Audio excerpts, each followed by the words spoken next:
Yeah, so we can jump into it if you guys are ready. Heck yeah. Yar.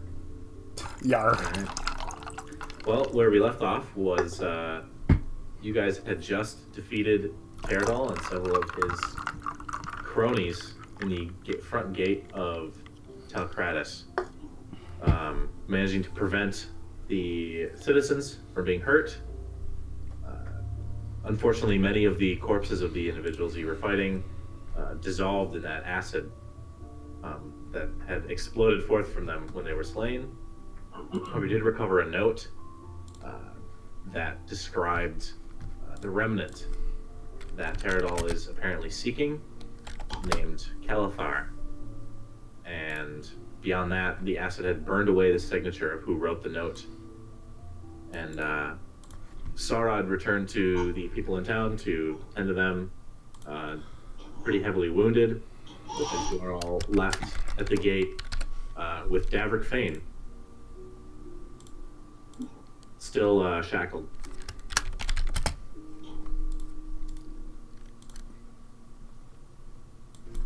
Sorry, who's shackled?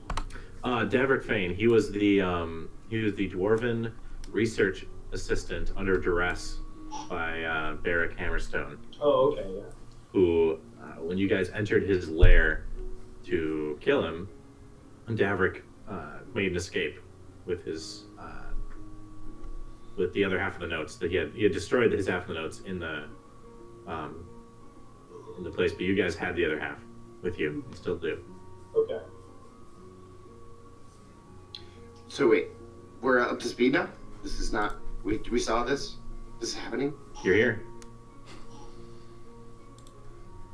So you're in the square. Everything's kind of starting to quiet down. Sarad's now disappeared into the town. He was okay-ish? He was not going to die, but he was pretty wounded from it was a pretty heavily loaded lifespan arrow that hit him. Yeah. And since he is not wearing his plate armor, when you guys walked outside, and when he opened the door, he was hit pretty hard by it. Gotcha. The one time he ain't wearing his armor, it's the time they get you. And so Davrick Fane is being paraded by us in Not shadows. paraded. I mean, you could if you want, but you weren't actively doing that when we left off. He was just with us. Yeah. Oh, so we Yeah, have him. you missed that. You agreed to take Davrick with you instead of leaving him with Sarad. That's Yeah. important. Sarad I said, thought he was in chains, being arrested by. no, he's in somebody. chains So with you we have- guys. You have him I- shackled. You have the key to the shackles. We were kind of So preoccupied. I don't know if he handed it to somebody, but you collectively have the key. I think he handed it to me or someone did. I don't know, because I was the one who kind of advocated that we should take him with us initially. Yeah. I He basically wholeheartedly said agree. that. Yeah, he said that you were to decide his fate, whether it was leaving him with Sarad and the Sanguine Order or taking him with you. But he wanted him gone either way. On what charges was he being detained? Basically, he had showed up to Talcratis and was like ranting and raving. And after the Sanguine Order had slightly investigated you guys, following you around in Climbing Dawn, as well as some of the other information that he had gathered, he kind of put the pieces together that Davrick had something to do with what was going on. And Sarad was in damage control mode, basically saying anything that has to do with this needs to leave or die. Good times. That's where you guys got from. Well, I guess I'm gonna free Davrick from his shackles, because I like to think that he's a free enough person that he won't do anything stupid. So, Okay, so you're gonna unshackle him? yeah. Alright, so you take him off and he kind of rubs his wrist and he's like, appreciate that. Been on for about a week now. Well, Starting to think I didn't have wrists under there. contrary to popular belief, you do. He just kind of chuckles and looks up and he goes, well, I thank you for taking me away from this lot. I'm not sure they would have kept me around for very long. Probably not. But I'm also pretty convinced that wherever you're going, I'm gonna die too. So I would say that's a fair What? assumption to make. No offense. Why in the world did you come to Talcratis? You had to have known what would happen here. I didn't know that whatever it is that you've got with you is attracting something, but I just needed to get away. I tried running as far as I could, and I figured that if I got past the Western Watcher, that if it was Orwell's domain that was hunting you and I down, that I could escape that. It worked for a while. Why do we think those with I forget his name. Why would they have targeted Sarad and not us if they seem to be after whatever artifact we might have? They were probably trying to remove a position of authority. I'm 100% positive that this wouldn't be the first time they've probably tried something like that. There's one thing I've learned in the last few days here is Sarad can be a harsh man, but if something comes to threaten his tribe, or any of the tribes here, he'll kill them himself, or send somebody to do it for him that will get the job done. So if they were looking to bring trouble, I'm not too surprised they try to take him out.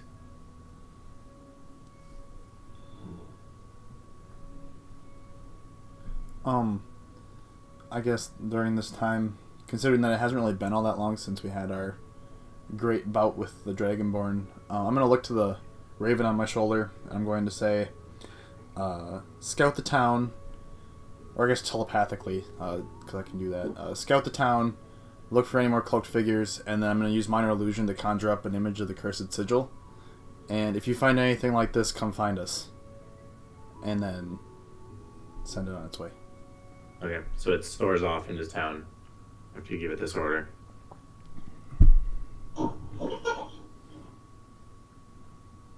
So what's our plan, everyone? Because I don't think I'm beginning to think that we shouldn't take it, the blade, to Glenmont anymore. I feel that Sarad has a point. That Yeah, what did Sarad say about Glenmont? I forget that you were in here for that one in person, but basically, when you get all, like, Glenmont's known for taking artifacts into its possession with the elves, and when you get that many artifacts all together, I mean, eventually something's going to come and attack the place. I mean, originally I didn't know how I felt about that, but I feel that he may have a point. Well, it might be true they might be used to protecting those artifacts and know how to defend them. And maybe that this brings the attention of a foe that they haven't had to worry about previously. That's true. Both of those are true, honestly. I mean, If not Glenmont, then where? well,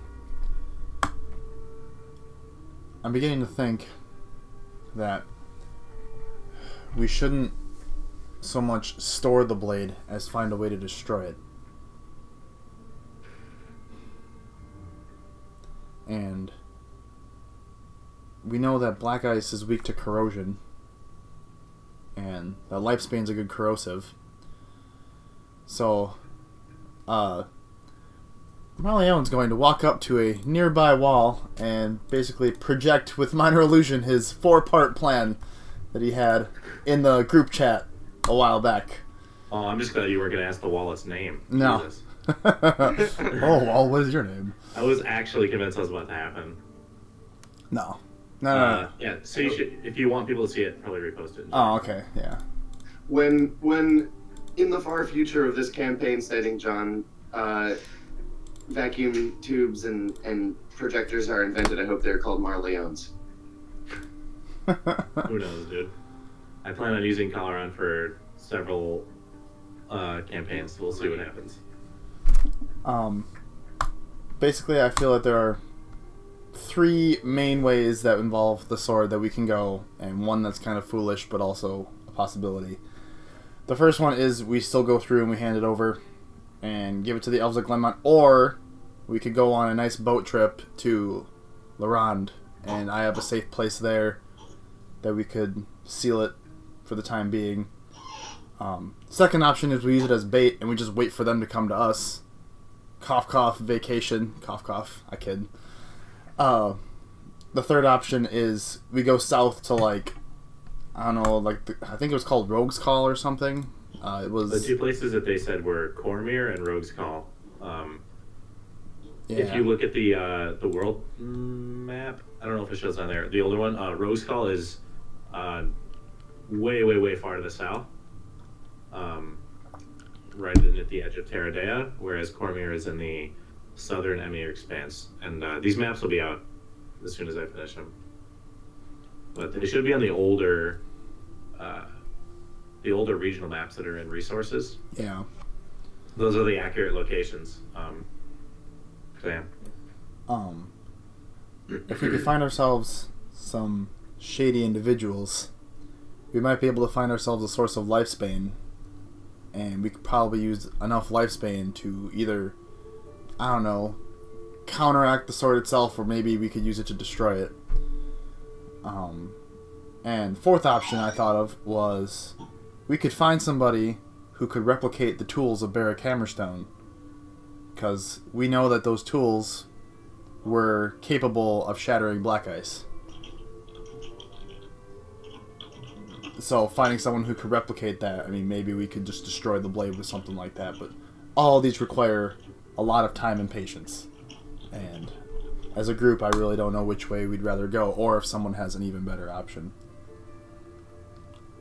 If Ken was here, he would have probably reiterated what he said earlier, saying that he knows of holy temples to the far north in the province known as Wormhead, to the northeast, beyond Blackhearth, where they have the means of sealing or destroying corrupted items such as these.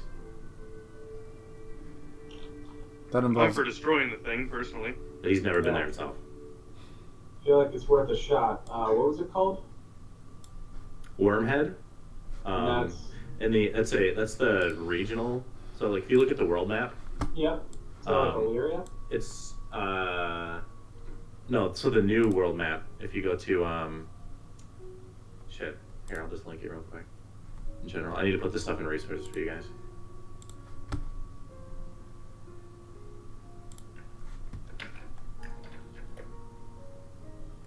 So these are labeled. You can't dive into all of them yet. I think you can go into the Frozen North and the Kagan Highlands now.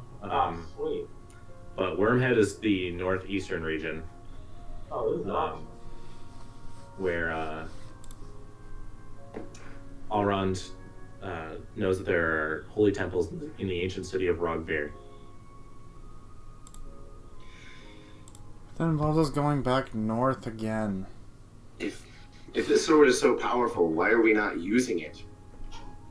Because what happens if we unseal it? Oh, take it out. Let's find out. I'd rather not, to be Looking honest. at the box, it is pretty significantly damaged right now.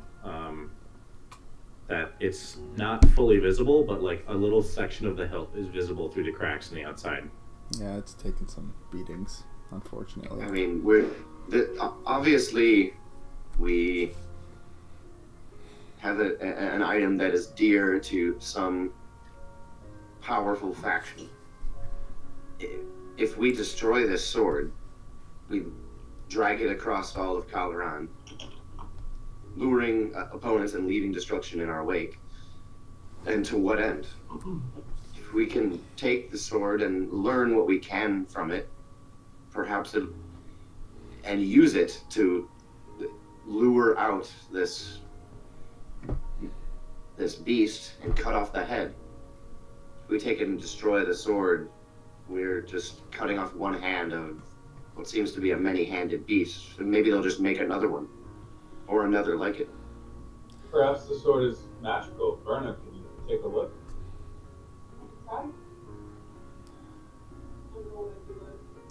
Be careful, though. Well, you're not able to see the entire sword right now, so in order to like, you have to literally take it out of the sealed box. You have to destroy the box to take it out. You're welcome to do like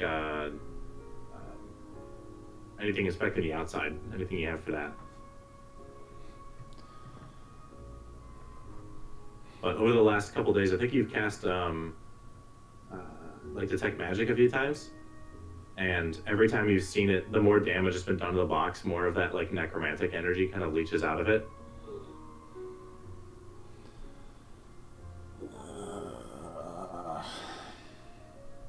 Yeah.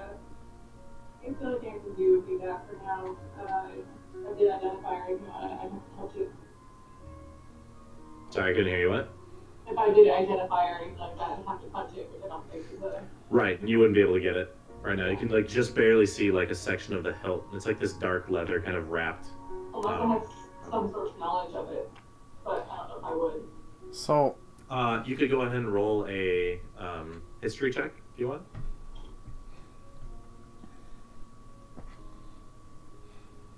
Since you are like probably the most studied person in the group.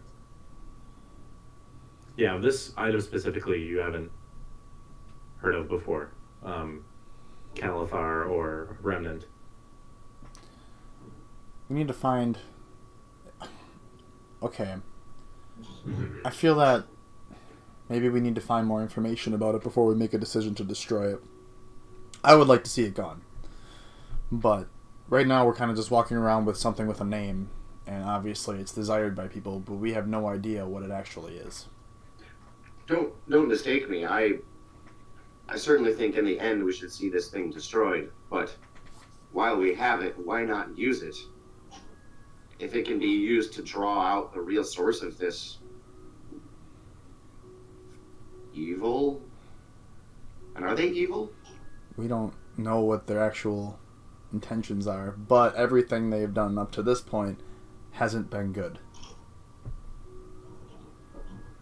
They're working with materials known as black ice and lifespan, so they don't sound like good guys to me.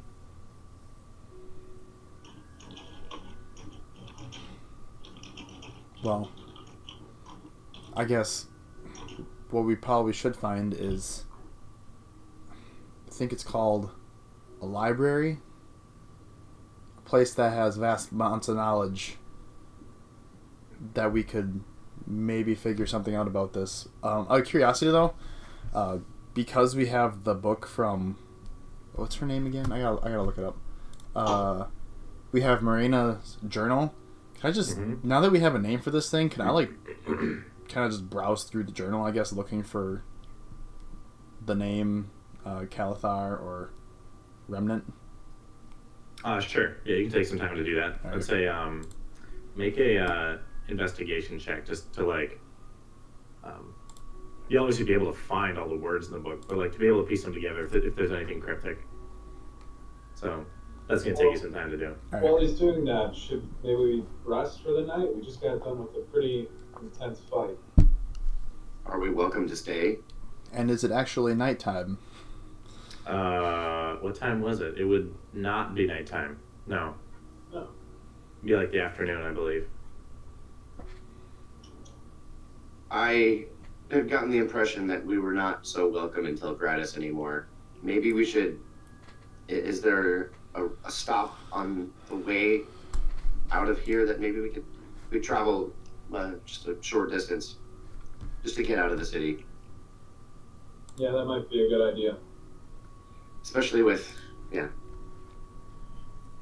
the it was question- clear whose side we were on for any who witnessed this battle, but with Saurod injured and our current involvement with him, I wouldn't want anyone to get the wrong idea and try to take matters into their own hands. Time to look up and see if we have any nearby cities. Oh yeah, I'll relink the thing.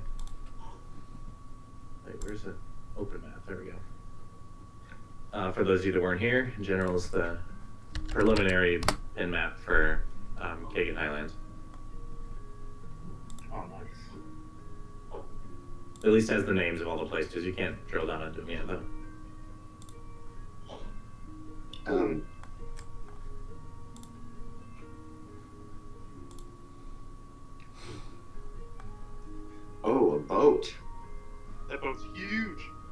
Those not to scale. Oh, that's That's bigger than the clan of Igdon. I mean, that'd be interesting. It's like, yeah, someone made some sorcerer made a gigantic boat. It's parked in here. Hashtag, God, what's it called? The Spacefaring D&D campaign from 2nd edition. Can't think of what it's called now. Super Galactic Ships. Spelljammer?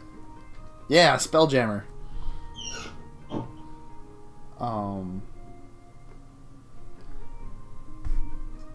I guess I don't know where we want to go. Yeah, does anyone know where we might find... I like Marleon's idea. A library and maybe a laboratory that we could safely unseal the sword and maybe study it. It seems that the seal has already been broken. Yeah. Right now it's just a beacon. We're hoping to learn more. Perhaps the elves would be the best decision. That's what I was thinking too. I'm like, I don't want to keep it there anymore, but maybe if anyone near, at least like in the near vicinity here, I have no idea where another city would be that would probably even have any form of knowledge besides sure if we- Glenmont. Yeah, if we take it to Glenmont, it's likely that those who would want to take the sword and keep it would find out that it is there. It's also, there would have to be somebody that acts outside of the interest of the elves that keep magic items. Whatever their True, group is or but I'm something. wondering if we're on our own for too long, if they have lifespan, we might be in some serious danger. Or in some serious luck, depending on how you look at it. Davrick, What do you recommend, Davrick? how is Lifesbane? Do you know much about Lifesbane? I know you had spent some time with Barrick, and he had some affiliation with this. Davrick, watching all of you talk about this, he's like completely wide-eyed and like his jaw is basically on the floor. And like the suggestion of using it and like taking it to be researched, and he kind of looks at all of you and goes, "I'll be honest, I don't know what in the fuck you're talking about, but if I wouldn't suggest searching out Lifespan. Even Beric didn't produce it. It's usually the worst kind of people that have it. So I wouldn't seek it out. I'm not sure you're gonna find anything good with it. You wouldn't know. How do we know how to avoid those people if you don't tell us where they might be? Because I know if I tell you where they are, or who might have it in my experience, you're gonna go looking for them. Because you're not a man of your word. So he looks like right at you and he goes, I just told you I want to remind avoid you. them. Where's the other half of the notes? I was going to ask you the same question. Go ahead and roll deception with disadvantage.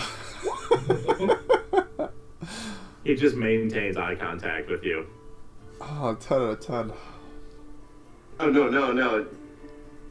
Don't misunderstand. I mean, where are your half of the notes? I did what I said I would do. I destroyed them.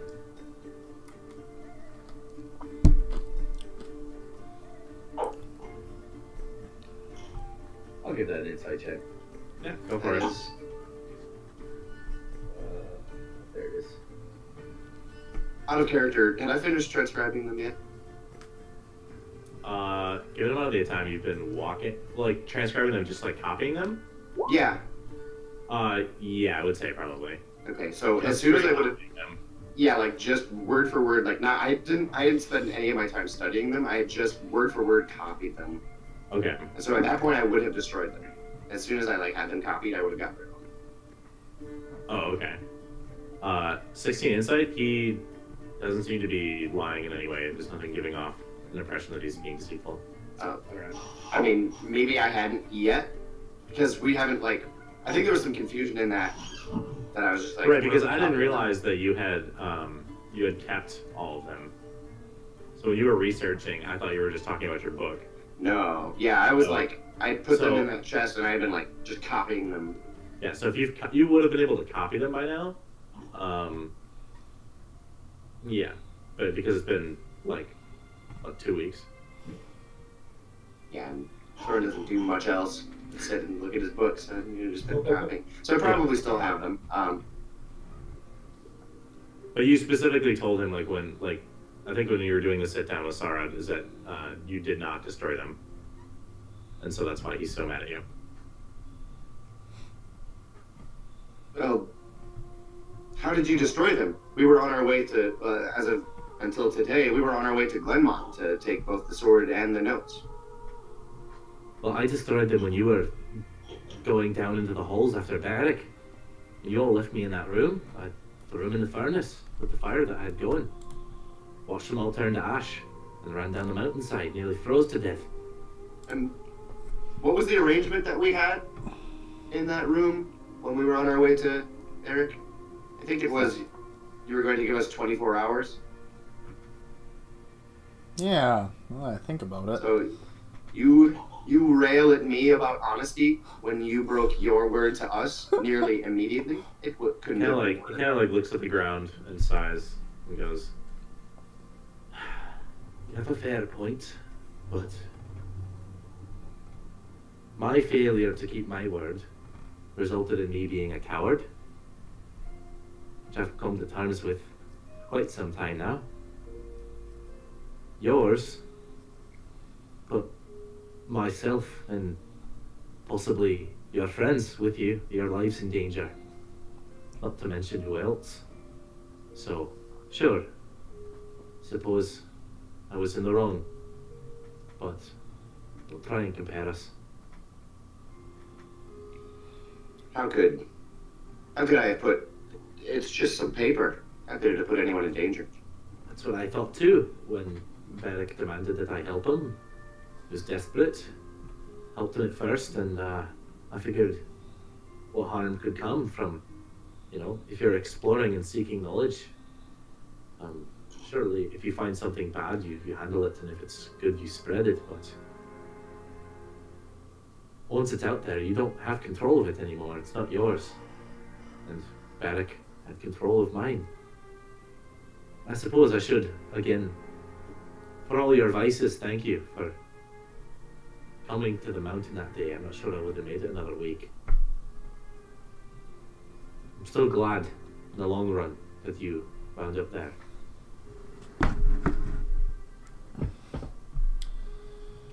It was destiny. It was important research you were doing, Gavrik. Despite who you were doing it for. For the wrong reasons, though, and that makes all the difference.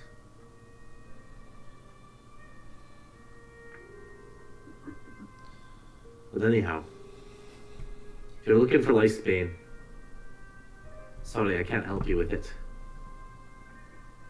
Even if I wanted to, I'm not sure that those that sold it to Beric were the kind that stay alive for very long. So, I'm having a hard enough time sleeping as is.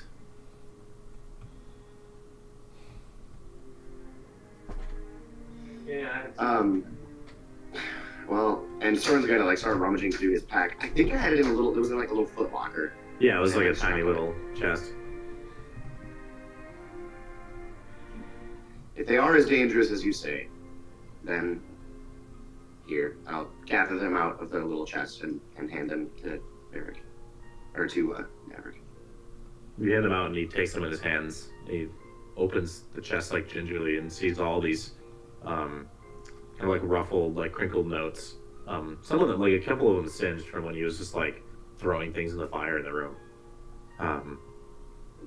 He looks at them, kind of hefts the chest a little bit, closes it, turns the lock on the front of it, puts it on the ground, and then takes a step back and looks to the party and goes, "Is any of you good at spitting fire?" we are in the presence of Avalu herself. That should be a reaction image. It's just Sarah going. If you are around, he raises by 10 degrees. I believe I can help with that. Sure. So I would say you could probably use. Do you have prestidigitation? I do not. Oh, okay. Then yeah, you'd have to use an actual spell, some kind. Unless you have a ritual spell you can use. Let me.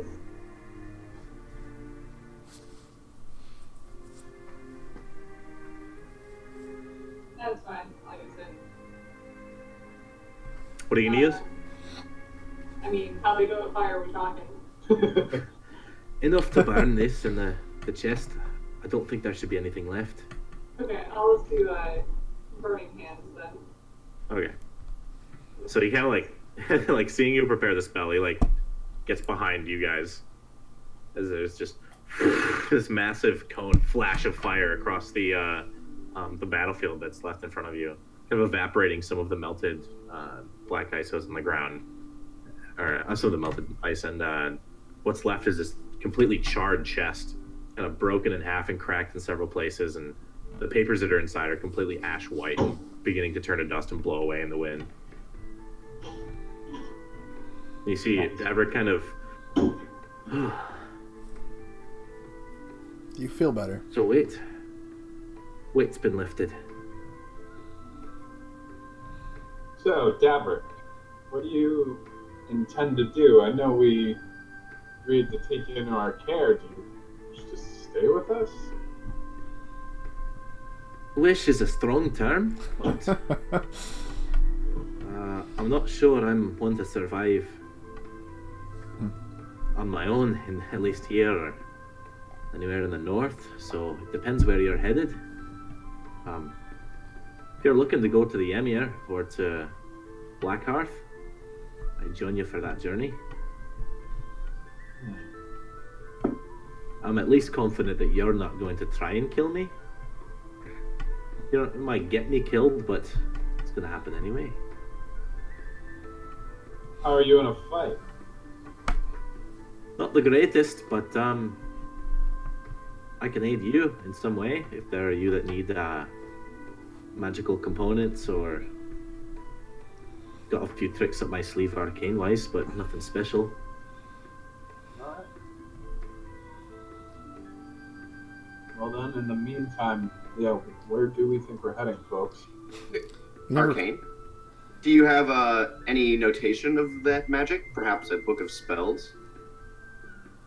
No, I've never been one for arcane studies. It's just been kind of a natural kind of talent I've had. But nothing like, and he like looks at Verna and he's like, nothing like that. Much more amateur.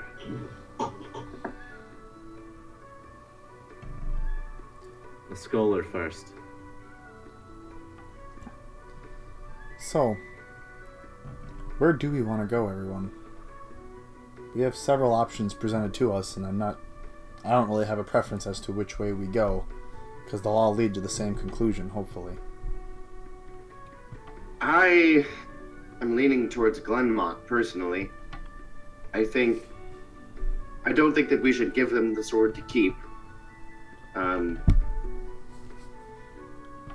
But maybe we can find a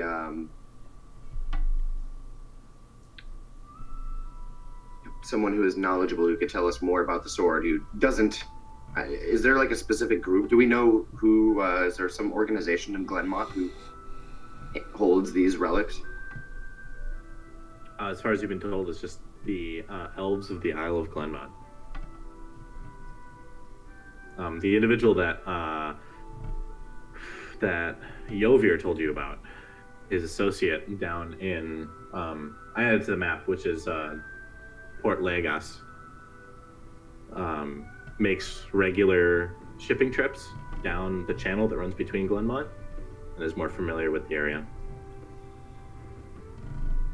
So maybe it would be worth getting a And ferry could, for a across. price, transport you either there or around Valax's cauldron to stone reach.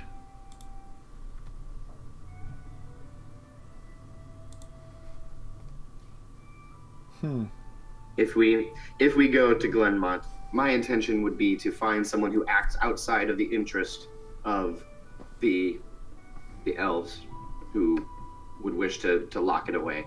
Someone who would be able to either divine or research more information about it.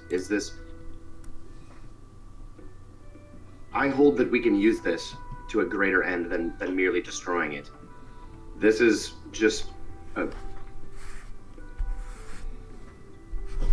we destroy the sword, we're merely treating one symptom of a greater illness. If we can use it to lure out this force, whoever is searching for these relics. The note says that there are others searching for other artifacts. That is true. If we destroy the sword right out, we lose any chance we have of tracking anyone else down.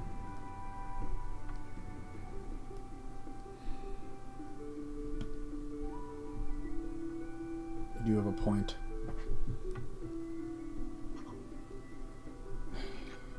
In terms of to the end of destroying it, we saw firsthand that Barrick's tools could destroy it. We can find a smith or... Davrik, do you think Barrick's tools could be replicated? Is it within the power of anyone? Is it conceivable to recreate them? I can't, but there are master forgers in the fires of Blackhearth that I'm sure could.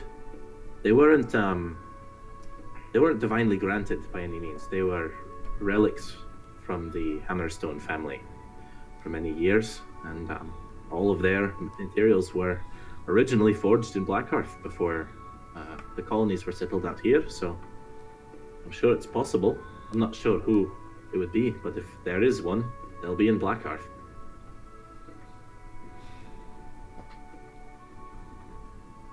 Alright, everybody. Time for a majority vote moment. How's everybody feeling about going to Glenmont?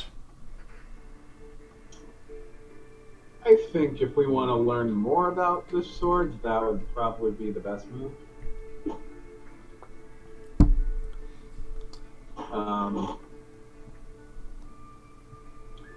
What was the deal with getting lifespan? We want to see if we can destroy the sword with lifespan. It was one of the options that I thought about, because lifespan's a powerful corrosive. But if we can destroy it without lifespan, in my opinion, that would be more ideal. Even if that means journeying a little bit farther. I feel like before we try to destroy anything, we need to know what we're dealing with first. I agree with that too. I'm going to look to Elrond because he's been awfully quiet. Elrond, how do you feel? My first vote would be for destroying it, but I won't oppose to your decisions. Brennan, you said there's a aura of necromantic energy around it. If we destroy it, Elrond, this might be more in your domain. Is there a chance that, I don't know if you have knowledge of necromantic, could it unleash something? I have no knowledge of this whatsoever, really. I have some friends in the Emir that could know. They know more than I do. And I've also heard of holy temples up at Wormhead. I almost said Wormrest again, but it's Wormhead. They could also know something. In that case, I think perhaps Glenmont might be the quickest place to go. We take a boat and head south. Merleone had mentioned a library. Maybe there's at the least a library in Glenmont. Don't know how the elves would treat us there. Maybe we're not even welcome in their libraries. They do Go like ahead the and make books. a history check, Marleon. Okay. Otherwise, I don't know where any libraries may be.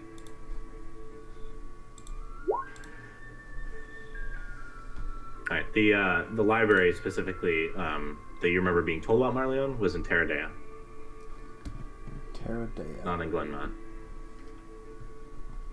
Okay. Time to look at some maps. Insert conversation about the only library that I've heard about or been told about is in Terradea. Is that accessible by boat? I have. It's a almost like an entire section of the continent. If you look at the world map, it's labeled. Ah. Which is It's near the wasteland with the crater in it.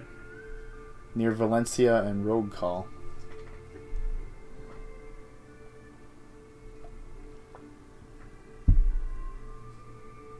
That's you need to look at the new updated map. That one may be mislabeled Okay. slightly, but it's there. They're really close to each other.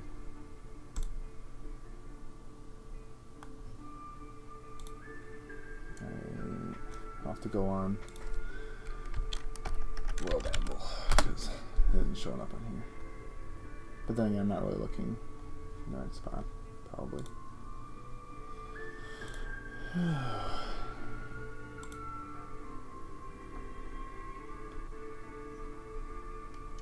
I think we should go to Glenmont and find a renegade wizard who would be willing to find out what the sword really is. A loose cannon wizard who doesn't play by the rules. I believe you guys already beheaded the only one of those and drank their blood. So. Wait, did that really happen? Yeah. No, of course not. Why would that happen? Why Oh, indeed? okay. There was at least one cannibal in the group at one point, and we lost at least one of them. Yeah. Okay, so it'd be Calmyra? Calmyria? Is that Sorry, Calmeria. Calmyria? Is that the appropriate area then? Yes, that's Terradea. Is that wasteland that it's in? Okay. My contact also suggests we take the sword to Glenmont, though I think he has different intentions with it than we may. At the very least, we'll get information. Or a starting point. And if we don't find out what we need there, we'll just take the boat somewhere else and keep looking. If we do, we need to tread lightly. If the wrong people learn that we have this sword, they may try to take it from us, to seal it away. There's part of me that feels we should try to reseal it back inside the box again to help hide the necromantic aura. But I don't know where we'd go to do that. Deborah can do it for us.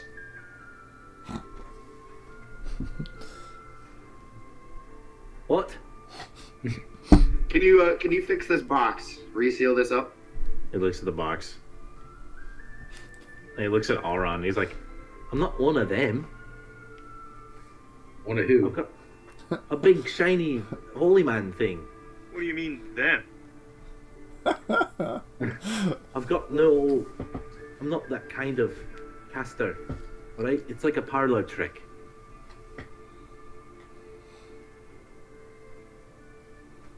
My strength is my knowledge, and that's it. I thought it was a dwarf thing. Well, I feel like that's I think it's called that's a little racism. racist. Literally. Well, You probably think all dwarves sound the same too. They all say "aye." In my experience,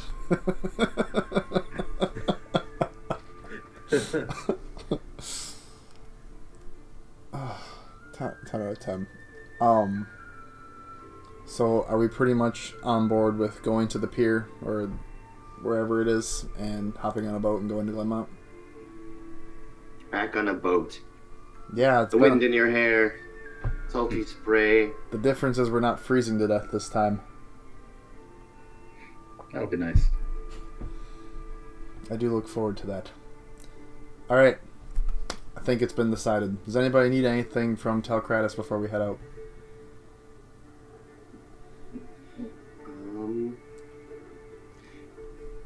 So while we were in downtime, just really quick, John, would I have, so in terms of spending money and doing shopping stuff, would there have been any wizards that I could have tipped to have access to their spellbook to copy a couple of spells? That's all I would have. You guys did not have very good luck with arcane stuff. You did come across a shopkeep that had some arcane items, but as far as casters, they were pretty sparse. Then You added the gold, right? Yeah. Okay, good. I think the only thing I would have tried to purchase then would be like a good, strong lockbox to put my gold in. Okay.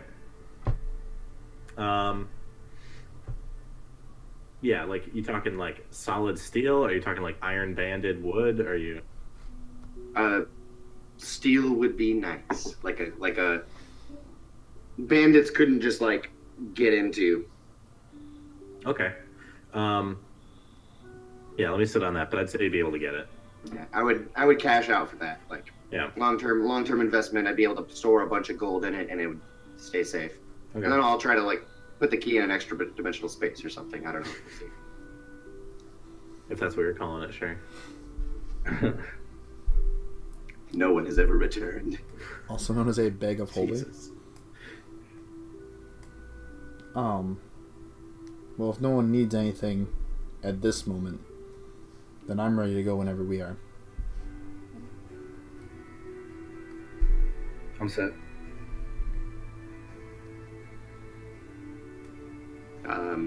Yeah, Soren's gonna tighten the straps on Oak, and It's been dully staring off into the distance, like at the edge of the battlefield this entire time. I really hope he is the dumbest ass.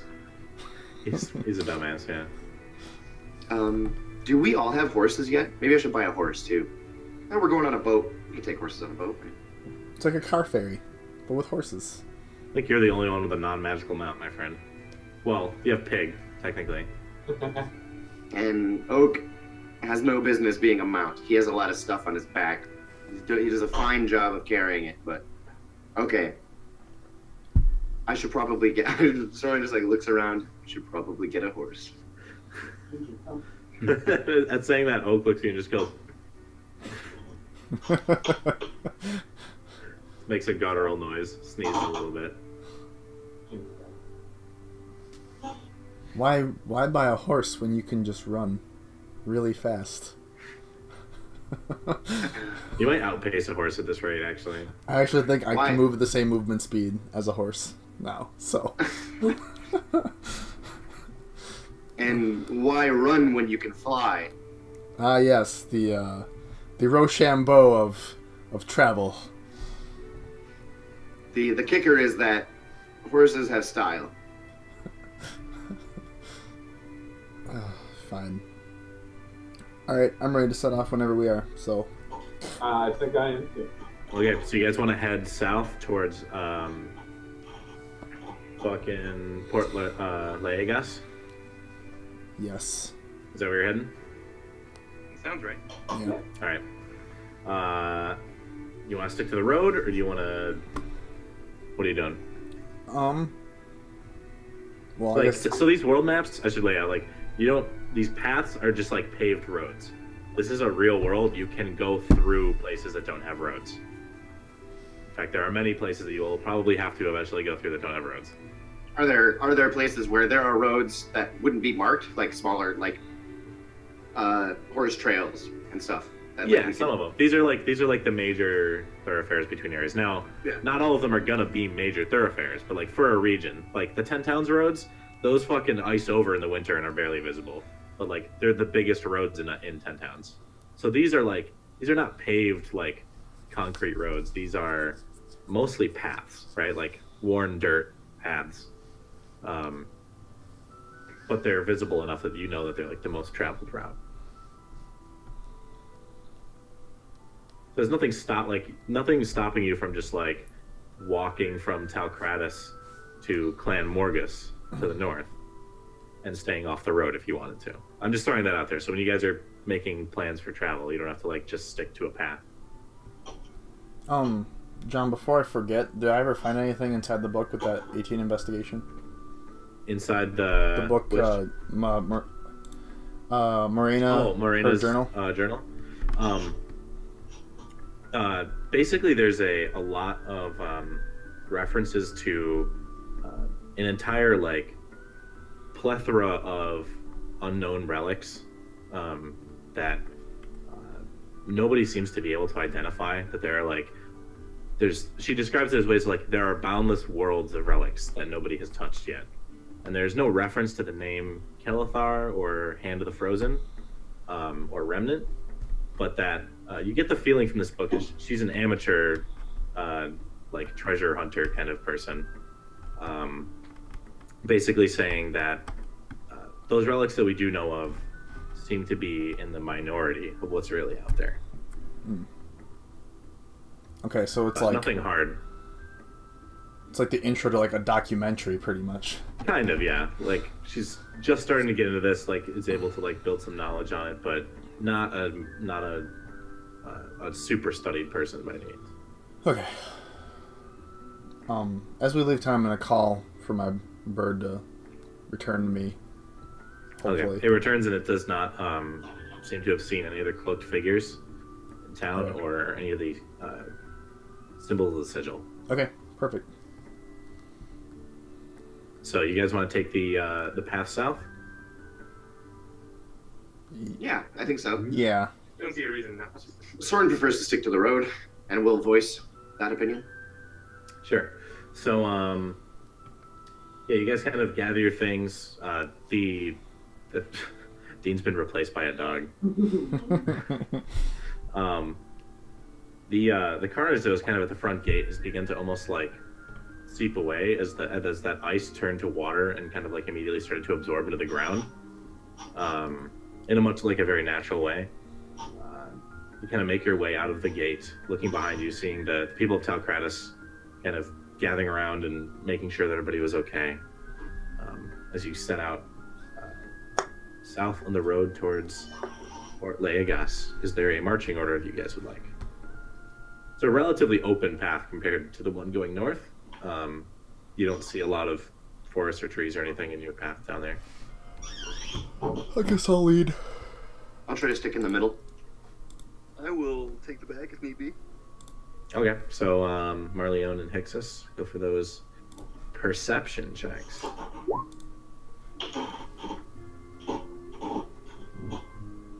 So as the afternoon begins to wear on into evening, you guys are making your way south on the road. This kind of much less worn than between the rest of the like climbing dawn and the path you walked up there into the north. This path is a little more sparse, some of it beginning to kind of grow in with spring coming.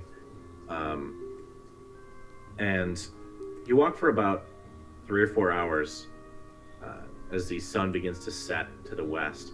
You notice that there's a relatively large, almost like sharp mountain that kind of juts up in the distance and begins to come into focus as you keep walking down the path. Not Kelvin's cairn size by any means, and not even the mountain that Talcratis is built under, but the shape of this mountain lends to be like very thin and like juts out of the ground in this sharp kind of curved point. And Marleone and Hixus, you notice as it's about, I would say, a half mile or a mile off the trail to the east. You notice that you see in the evening light there are a couple of figures kind of scuttling around the side of the mountain itself. And looking closer, you see there's seems to be like a dark, almost like hole, like a cave entrance on the southern side that you can just barely make out. And these figures are entering this cave. It's hard to make out. They're humanoid of some kind, but beyond that, it's impossible to see at this distance. What time of day is it again? Is it evening now, or is it? It's it's early evening, like getting on to be 6 or 7. As far as in this part of the world, how long does the sun usually stay up into the air, or like how long were we able to see without like dark vision? Would you say? Like, this is gonna be it pretty much. Okay. You still have some sunlight, but if you in the next hour it'll be gone. It will days get longer as it goes into summer, but yeah. Okay.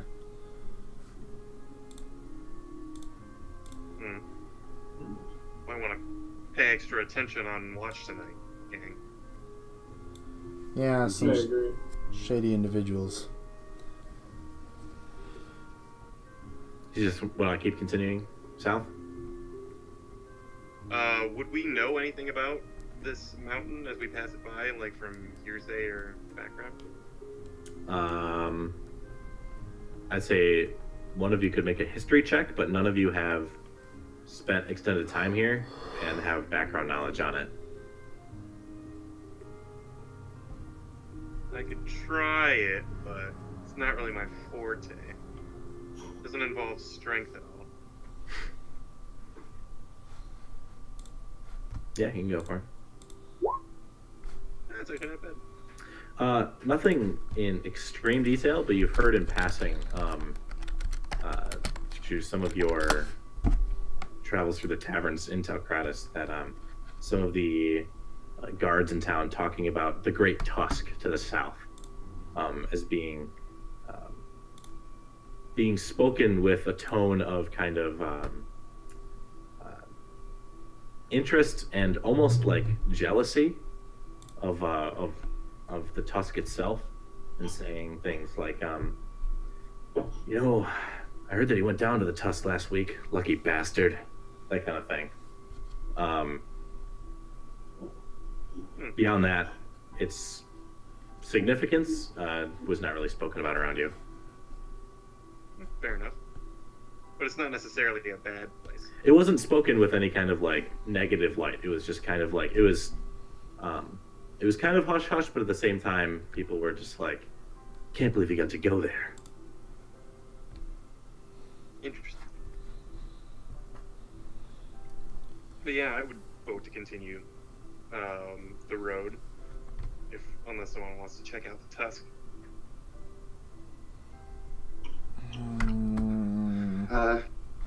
I would like to stop. I'd rather not camp on the road if we don't have to. Who knows? I've never traveled this road, and we have a heavy purse. At least I do. I don't know what. I didn't shop for much. If there's a place that we can stay, it's always welcome. My book. Yeah, I wouldn't mind a roof over our heads. Besides, if we're worried about a little rabble, I don't think no one could trouble us. Well, if that's the case, then why are we worried about losing our money at night?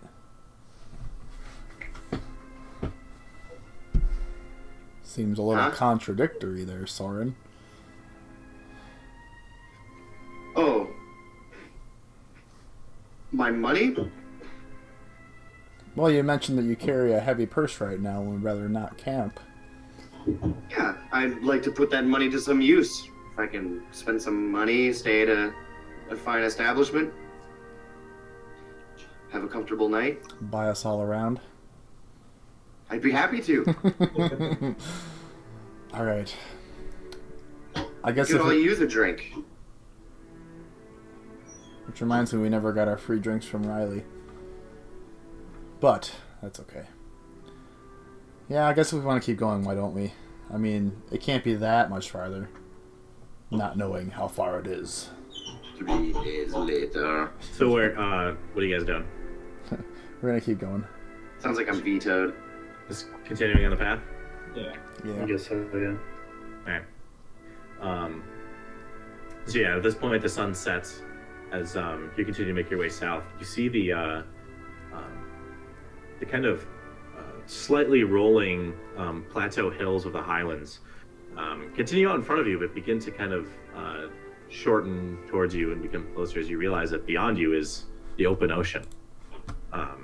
The sun now completely gone, the moon beginning to rise and reflecting off of the waters far out. You're a couple miles, but in this clear night, you're able to see that there is a small seaside from the port, a dentist, cove, and I have toothbrush downhill already at and cost. surrounded by Should I place cliffs, mine? um, So I figured I'll have a toothbrush here now. kind of bracing itself against the That's ocean my waves that come in. dentist place on it. I'm so glad. Yeah, and I got It's, toothpaste and floss. It's definitely like nighttime now. It's completely dark. They I'm lost. assuming you guys are, those of you that can't see in the dark, have some sort of light source with you. Like those with torches or those with light. Yeah, I've I got knew I torches. forgot Yeah. to buy something. Oh well. I've got. We got Did you torches, drive here or I did think. you? Dad, no, my dad. Yeah. Me up. Gotcha. Did After we you? get I have we a. had to drop camps right now. Yeah, I have a lantern and torches. Okay. So yes, you want to go all the way to the port. I thought they only had half hour left, but you have an hour. Yeah. So I was like, oof.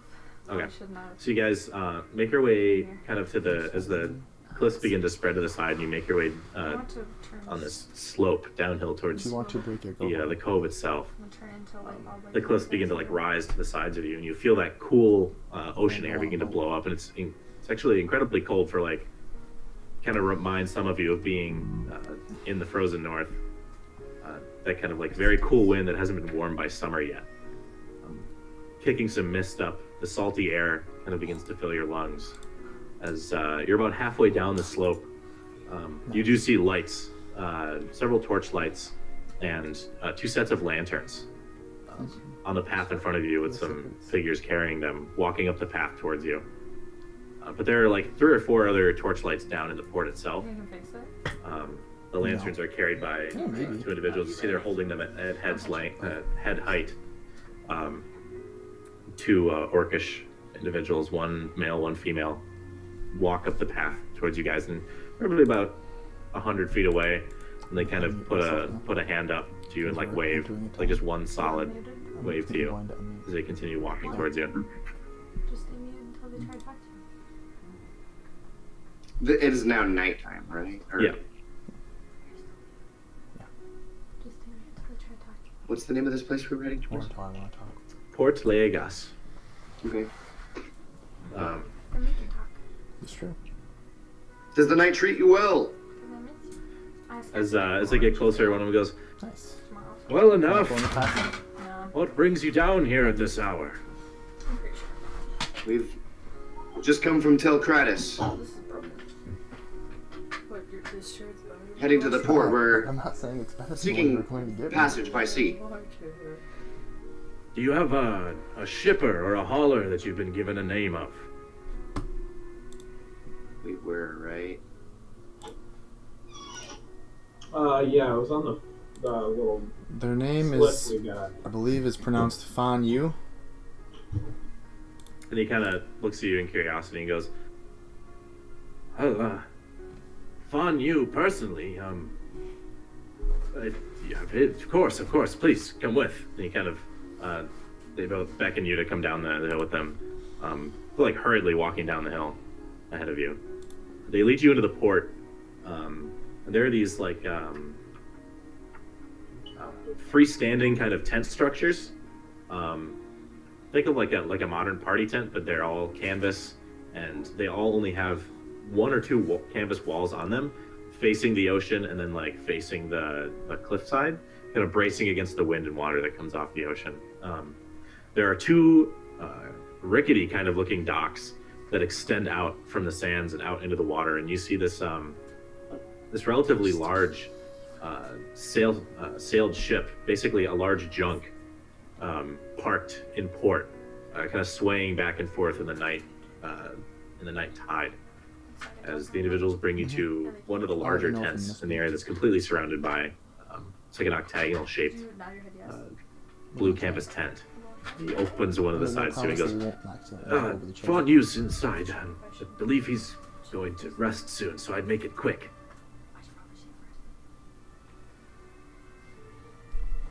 Looking inside the tent, you see all sorts of tapestries and paintings and fine kind of artistic goods hung directly on the canvas itself, all across the inside of this tent. On the far side of the room, you see an orcish man, kind of like, in one hand just like twirling his beard, and the other has a long kind of curled pipe in like a J formation, that points back towards his face. And he's just puffing away at it with one hand on the beard and the other one with a small book in his hand, just reading at a distance. Sees the tent open and closes it. Goes, well, who do I owe the pleasure of at this time of night? And he begins to stand up from the rug that he's sitting on. As the two escorts just leave and close the canvas behind you. And it is a fine night. My name is Soren. We're here seeking passage. We have looking for a man with the name of Fan Yu. Well, he taps out the pipe. You found me? You were recommended to us by Yovir of Clan Yigdan. We have a voucher from him here. You hand it over to him. Is that what you're done? Yeah. So you hand it over to him, and interestingly, he begins to repack the pipe as he's reading it over. He goes, well, I have to admit, it's hard to forge one of these. So, you helped Yovir out. Can't be that bad. Now, I don't know how much he's told you about me, but obviously my services come at a price. And seeing as we're setting out, the haulers and I are setting out tomorrow, it's going to take some changes in the manifest. If you wish to come with. Where are you looking to go? We're looking to head to Glenmont. Is that? You may be the first ones that have sought a trip to Glenmont. But I'm not one to question your motives if you have the coin, and I do have some goods to drop on the beaches there. You're all going. Is that what I'm understanding? And he kind of sits down at a small desk in the room and takes out a large ledger and begins opening up. You see inventory laid out on a ledger. 6 of you, your boar and a donkey. Well, pages through for a few minutes and comes back and he goes, I'll put it this way. How much gold do you have?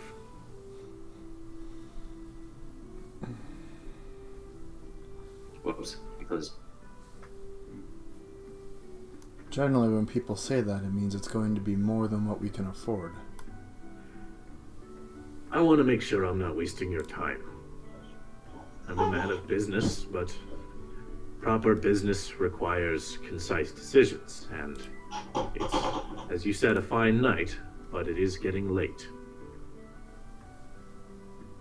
I have an offer, and you see he looks at he takes a piece of paper out from the ledger, blank one. You don't, he kind of turns it away from all of you and writes something down on it, folds it and slides it, not towards you, but just to the side of the table. What happened? I guess the bot left. Yep. Bye. I'm out of here. It turned off. All right, whatever. They must be doing maintenance or something. Our music source Here, disappeared. let me do that. I'll just post the playlist if you guys want to listen to it. R.I.P. Radio Calran. He takes a piece of paper and he No. How signs it. I forgot Sorry, that go I'm ahead. supposed to talk again. how far is Glenmont? Oh, look, it's done. Well, by Somehow boat, he appears. We're done. the island itself isn't very far, but there's only a proper coast he to said land that's on totally the fine. south side. It'll take about a day and a half. So he said By he went ship. with you? Yeah, he'll be free. The reason being is we can't go very fast through the Aram Channel. Because then we don't have to pay for parking. Nope. I can just It's park right down for kind of However shallow, many and you never know what is lurking below the surface. Plus, I, for some reason, feel like if I sail too quickly through elven waters, I upset the Eladrin there. They're married in this So- one too. Mm-hmm. Day and a half. I don't know My if they're boat. actually married. So, like, No, he I like think when he they slides the said- paper across the table, he looks at you and goes, Are they Probably. engaged? "It's my offer." I don't really know. Any trouble on the waters between here and Glenmont of late? Well, it depends what your definition of trouble is. Got the run-of-the-mill Valaxian abominations. Okay, I'll go fuck myself. You got the run-of-the-mill Valaxian abominations that sometimes brave the waters of the channel, but whatever power it is that the Eladrin push out from that island seems to dissuade them to some degree. Whether or not that power that they emit is a trouble of its own, I have yet to discern.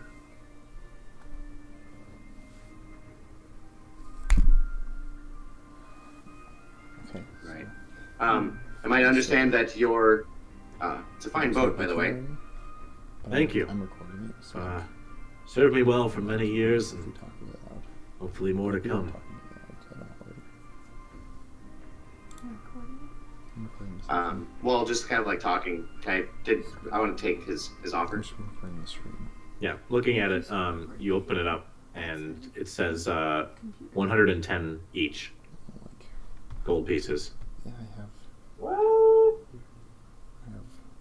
my microphone hooked up to an external program, He looks up to you and goes, Oh. and that records the stream.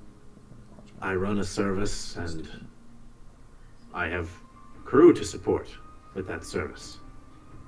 But with you being Yovir's friends, I'm gonna try and yell, hey, here we go. this is a discounted rate, Let's see, 'cause especially to Glenmont. I Hey. don't make very many trips there, for good reason. You think we've never been on a boat before? This is not a service, sir. This is robbery. I could buy a home for 600 gold. This is. I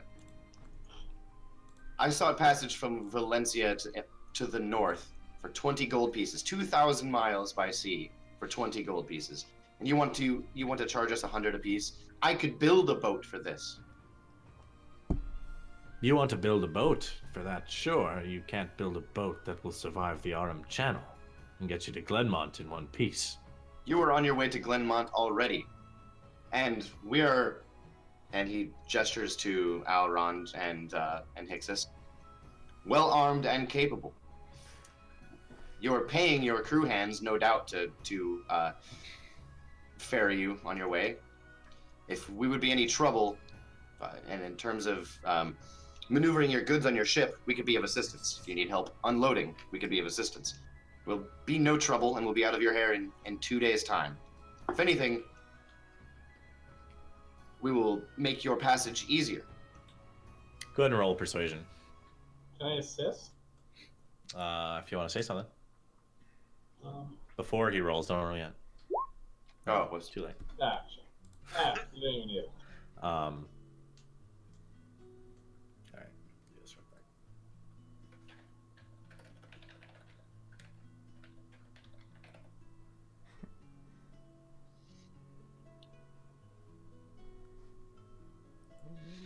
I would go. After saying this, he kind of like closes the ledger and stands up again. Kind of walks back to the area where he was sitting before. And now his pipe is repacked. And he kind of like he looks to you after saying this, and he like gestures for all of you to sit on this like beautiful ornate circular rug that's on the floor. Do you guys want to sit down? I would. Sure. Alright. He's still got like a calm demeanor about him, as he crosses one of his legs and sits back against the leg of a table behind him, and goes, "It's admirable, the pursuit of negotiation you're following. I'm not faulting you for that, but to say that you desiring passage to Glenmont would make my trip easier is a misunderstanding. You see, I don't beach to the Isle of Glenmont. When we make deliveries, few and far between, we leave them in the waters, in the Aram Channel, to be retrieved by whoever has ordered them. Few ever make it on and off the Isle of Glenmont. The Eladrin there aren't what you'd find back home in Valencia or Caleb. They speak a tongue of minds where no thought you may have. He kind of looks to your head. May be safe. And when not even the beasts of Valax's cauldron dare to enter their isle by the shallow channel that separates it, well, why do you think I stay on the ship? So, to take you to Glenmont, for whatever purpose you may have, at a friend's price, 90 gold each. If you get us near to the beach. With this, I will guarantee safe passage. Not stress-free or carefree passage, but you will make it there, alive and intact. And I will go as far, for Yovir's sake, to do what I usually don't do, and extend a plank to the beach.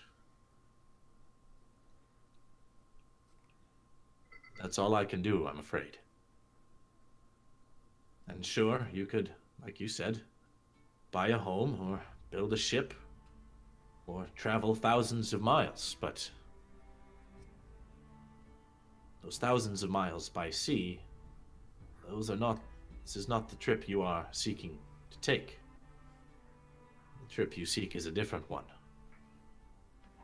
One that requires a delicate touch and a finesse of the wheel of a junk. One that you will find hard to procure outside of this port. My offer stands, 90 gold each, and if you wish to refuse that, I take no offense.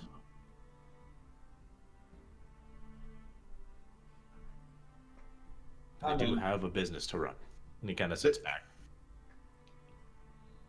I agree. Of course, you do have a business to run. But the sum that you ask would allow you to live a merchant's life for a year. For this alone, you're already going to Glenmont. If you get us wherever you drop the cargo, we can get to the beach from there. You need not trouble yourself further. If I am to guarantee you survival, I am not to drop you in the Aram Channel. We have means of getting to the beach outside of the Aram Channel. Marleone's going to look at Soren curiously, like, what means are we referring to here? If you can get us within eyesight of the Isle, that is as far as you need to take us.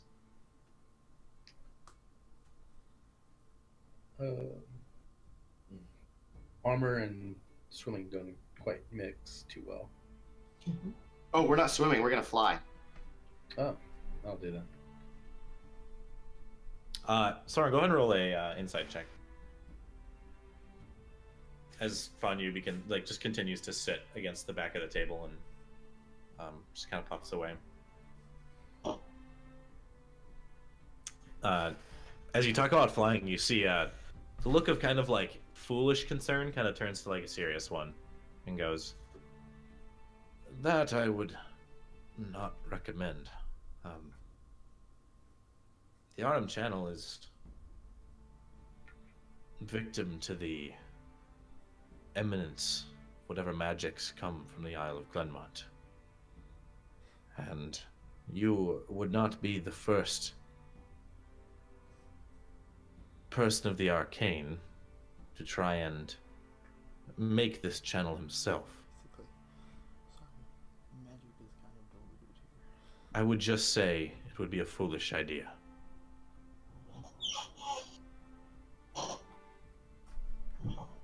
There I'm have having. been far greater men that have died in this channel than anyone sitting here, including myself.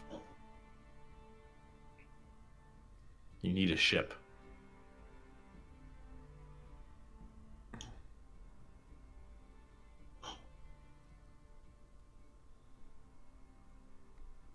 I'm willing to pay the 90 gold.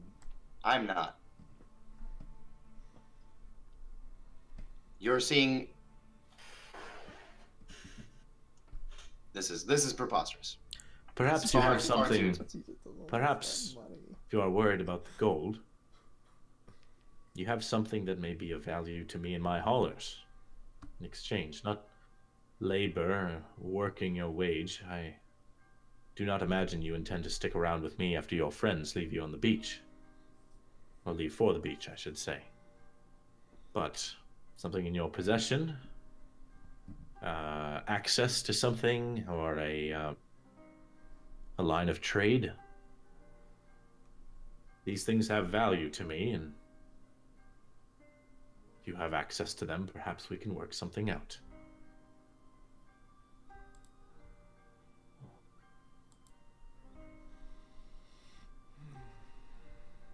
Unfortunately, I don't have any connections this far north. I have these bagpipes. Here we go. Do you have The them out? ultimate bartering chip. Do you have them out? No, I'm Okay. fucking around.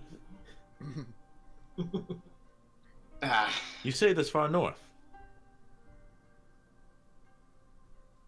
Where in the south do you refer to?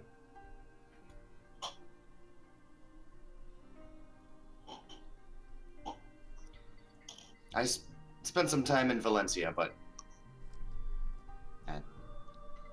too little, too far. I'm having second thoughts about going to Glenmont. This doesn't sound like a fun place to be, you guys. I see it as an unknown, and unknowns are risky factors for a captain in the Aram Channel, so I know as I try to avoid stepping foot on the island myself, but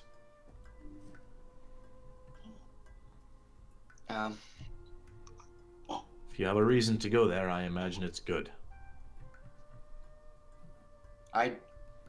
I can't believe that there are no other captains who brave this strait and who would not charge such an obscene sum of gold. You may find them, not in this port, but if you were to head south, or you were to try and launch from Valax's Cauldron and take the short route, sure, there are those that would brave it, but you won't find a single one that's forded the river hundreds of times and survived. This is an assurance I give you. Soren, if the gold Not is to- that much of an issue for you, I will pay for your ferry. It's fine. Appears we have no other leverage in this bargaining. If this is what it costs, then so be it. I would say you drive a hard bargain, but that would not be true.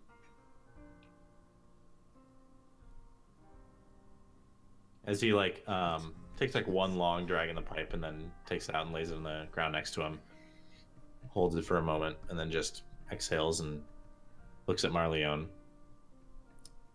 You wish to cover his expense then? Sure, I will cover Soren's expense across the channel. Very well. It's very kind of you. It's what we do. Marleone, if I'm impressed by this journey, I'll pay you back. I know you will, because I won't let you not.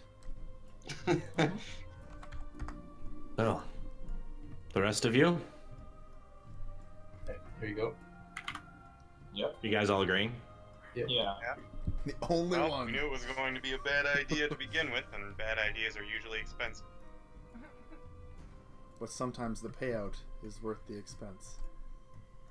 Like I said, this is an assurance. It's not a hollow promise from a highwayman. This is my ship, built it with my hands and with those only that I trusted. Served me hundreds of times in this channel, and it will not fail us now. And will not fail you. It's the transaction we have here. So, if you all agree, 90 gold. Yeah.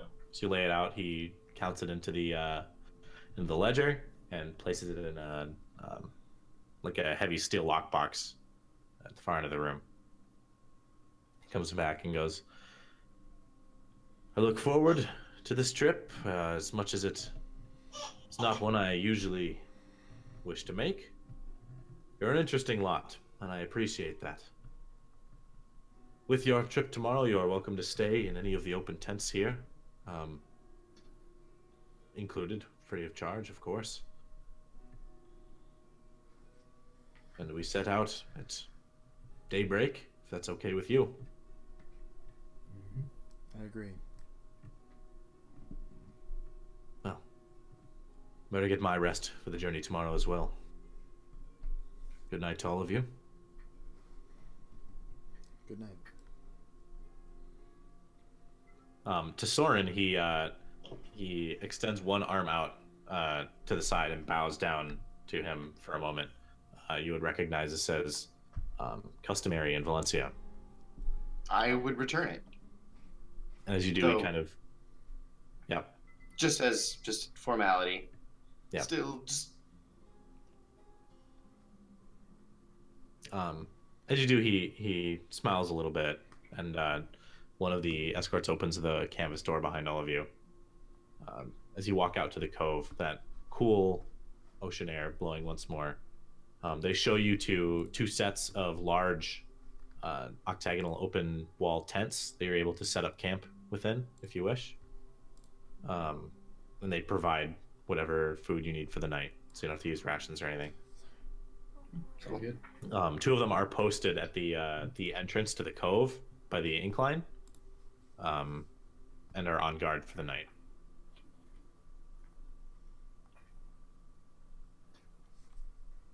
And like around the cove, I should say, like you see a good like dozen other individuals, almost all of them orcish. Some of them loading sacks onto the ship. Some of them kind of huddled around some beachside campfires, all kind of resting and getting ready for the next day. Can you imagine that these are the crew on the ship itself? So you all want to rest for the night? yeah, I think so. Um, I'm good. 90 gold. I bought this box to prevent being robbed. Seems insane. Box was 12 gold, by the way. Okay. That's a sturdy steel lockbox. Cool. Is this going to be a long rest or? Yes. Cool. If you guys sleep for the night, yeah. Pig on watch duty. Okay, go ahead and roll a perception for Pig. I I guess believe it's a +0. before Marleon goes to bed, can he go out and kind of just forage for? I'm looking for. If you're talking to Cody, I can't hear you. Oh, sorry, I keep forgetting I put push to talk back on. Before Marleon hits the hay, can he kind of head out to like, if we're near like the shoreline area and looking for nodding wheat or dead nettle from the herbology book? Sure, go ahead and make a survival check.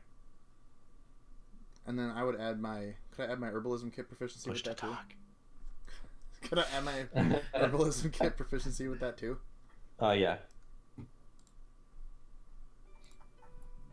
So it would be a 12. Okay.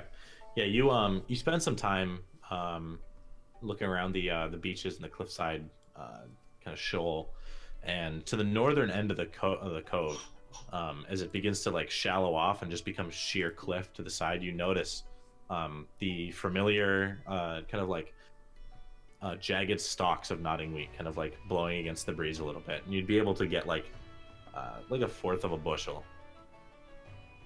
Just like a small amount of it. Okay, perfect. I'm gonna take that and go back to my tent, or the tent area that I'm at, and I'm gonna pulverize it into a powder. And Okay. I'm gonna go into Soren's tent, and I'm gonna say, hey Soren, I know that things in the, trying to, decrease the financial burden on the party for travel didn't go the way we were hoping it would. But I appreciate the assistance, and I'm gonna hand him, like, an inhalable amount of nodding wheat. Right, so Marleon puts into the palm of your hand about 2 ounces of this like kind of grayish white powdered crushed wheat material. That is not like the typical color of flour that you're used to. Generally, if I'm reading this correctly, if you inhale it, it's supposed to give you. It'll just trust me on this one. I think you might want to experience this. Soren's going to shove it up to his nose and 90. When I was in the city, Marleone, You as feel consuming a person- an incredibly strong rush to your head, like all of the blood rushes right to your temples. This begins throbbing. As Marleone in front of you begins to kind of wave in and out. You find yourself falling onto your back on your bed When I mat, was in the looking up at the city- top of your tent. Judging from the amount that Soren just inhaled, he begins just speaking incoherently, and the room just kind of spins as you close your eyes, trying to relax. It's a relatively it's not uncomfortable, but it's very strange, kind of like getting the comfy spins when you're a little drunk, and you just begin to fade off into sleep before you even know it. Have a good night, Soren. Soren, I'm gonna go ahead and say make a religion check God. while all of you are sleeping. I mean, is anybody else doing anything for the night? night? exactly average. Everyone make a religion check, or just Soren? No, just him. Is anybody else doing anything before they go to sleep? Is this like peyote? What am I doing? We're not. Are we sharing tents? They're 4 large like tent areas, so you can either sleep under the big tent or put up your own tent underneath that one. Tentception. Gotta sleep under the big tent. Take off the armor, polish it because it's probably all acidy still. Never Yeah, a got little bit. washed off, and sharpen the old halberd as is tradition. Angrily sharpens halberd. Yeah, after this is all done, Marleone's gonna go to bed, but he's gonna have the Raven stay on watch. Okay.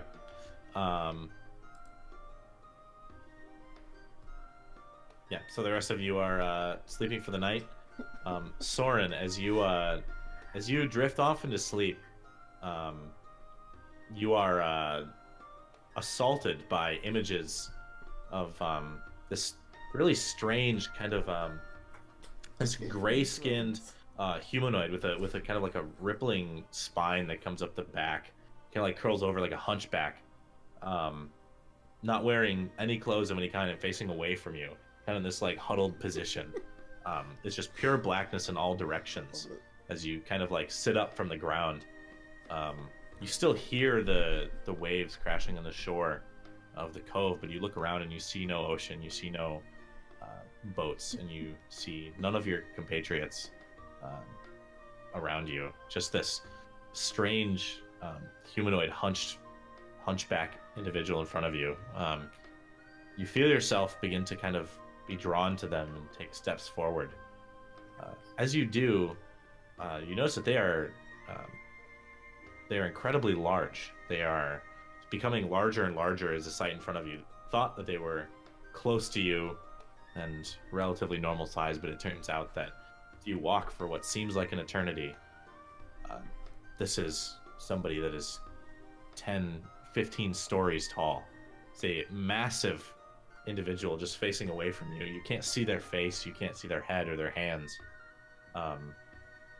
And as you turn to the side to try and get a look of their face, you notice to your right, off in the blackness, there are 2 men in full suits of armor, one with red banners flying off the pauldrons. The other with a kind of silvery sheen and a blue and silver flags coming off of them.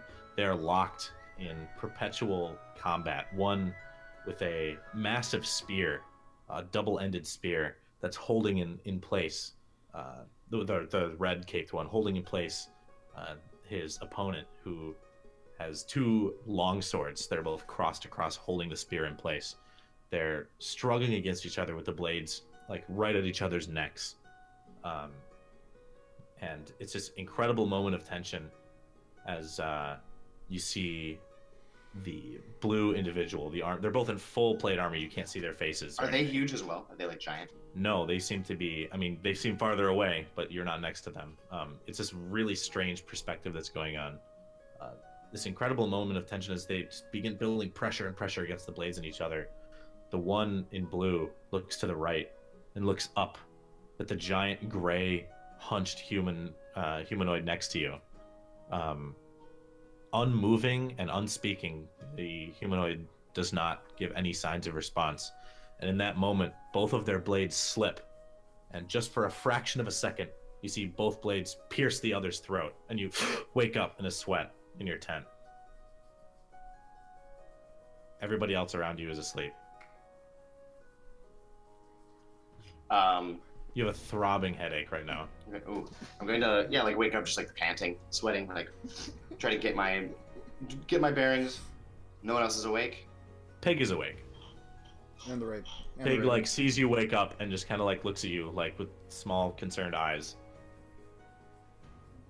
I'm gonna try to quietly get out of bed and go get some water and just wash, find a basin or something. I think I have a small little, where is it? Pretty sure I bought a little bowl in my giant list of just stuff that. Okay, so I'm just gonna get some fresh water, pour it in a basin, wash my face, and head to the beach probably. Just drink some water, try and get rid of this headache, and take my book. I might just sit by the beach for a little while and write down if I can remember. Just try to write down it's details. It's pretty vivid, yeah. So I'd say you begin jotting that down. I'll say roll a stealth check for trying not to wake anybody up.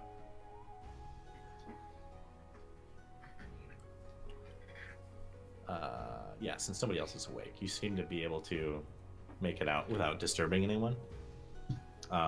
Some of the orcs on the dock do see you come by, and they kind of nod to you as they're loading some things onto the boat.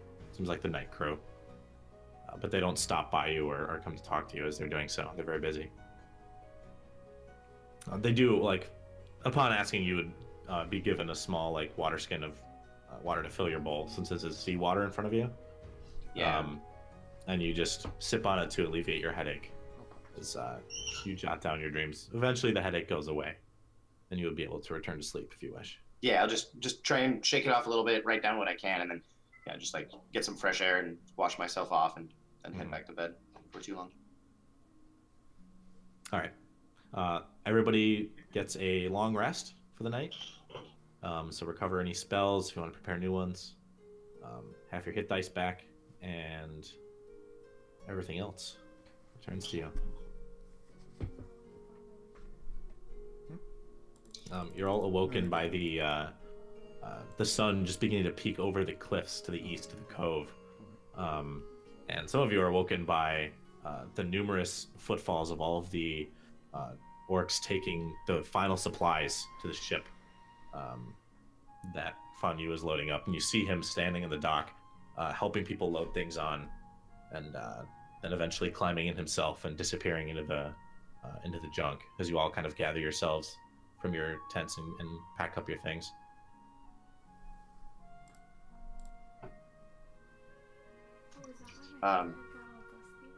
Still maybe just a little bit groggy from his from a night of tripping balls.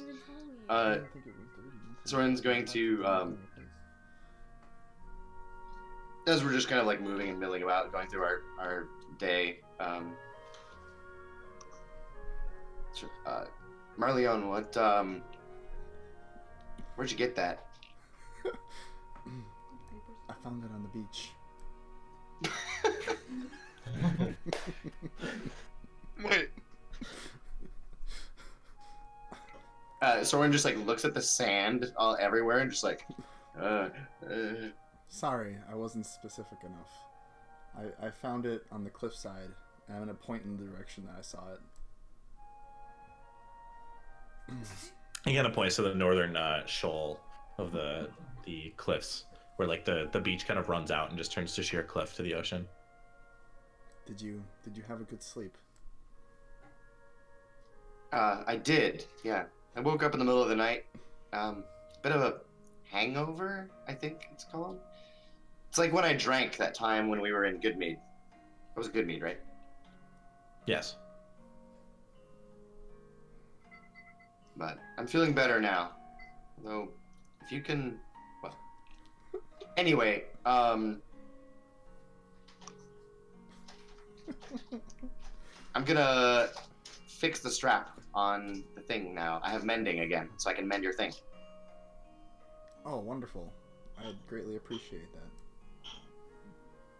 So you need mending? Yeah.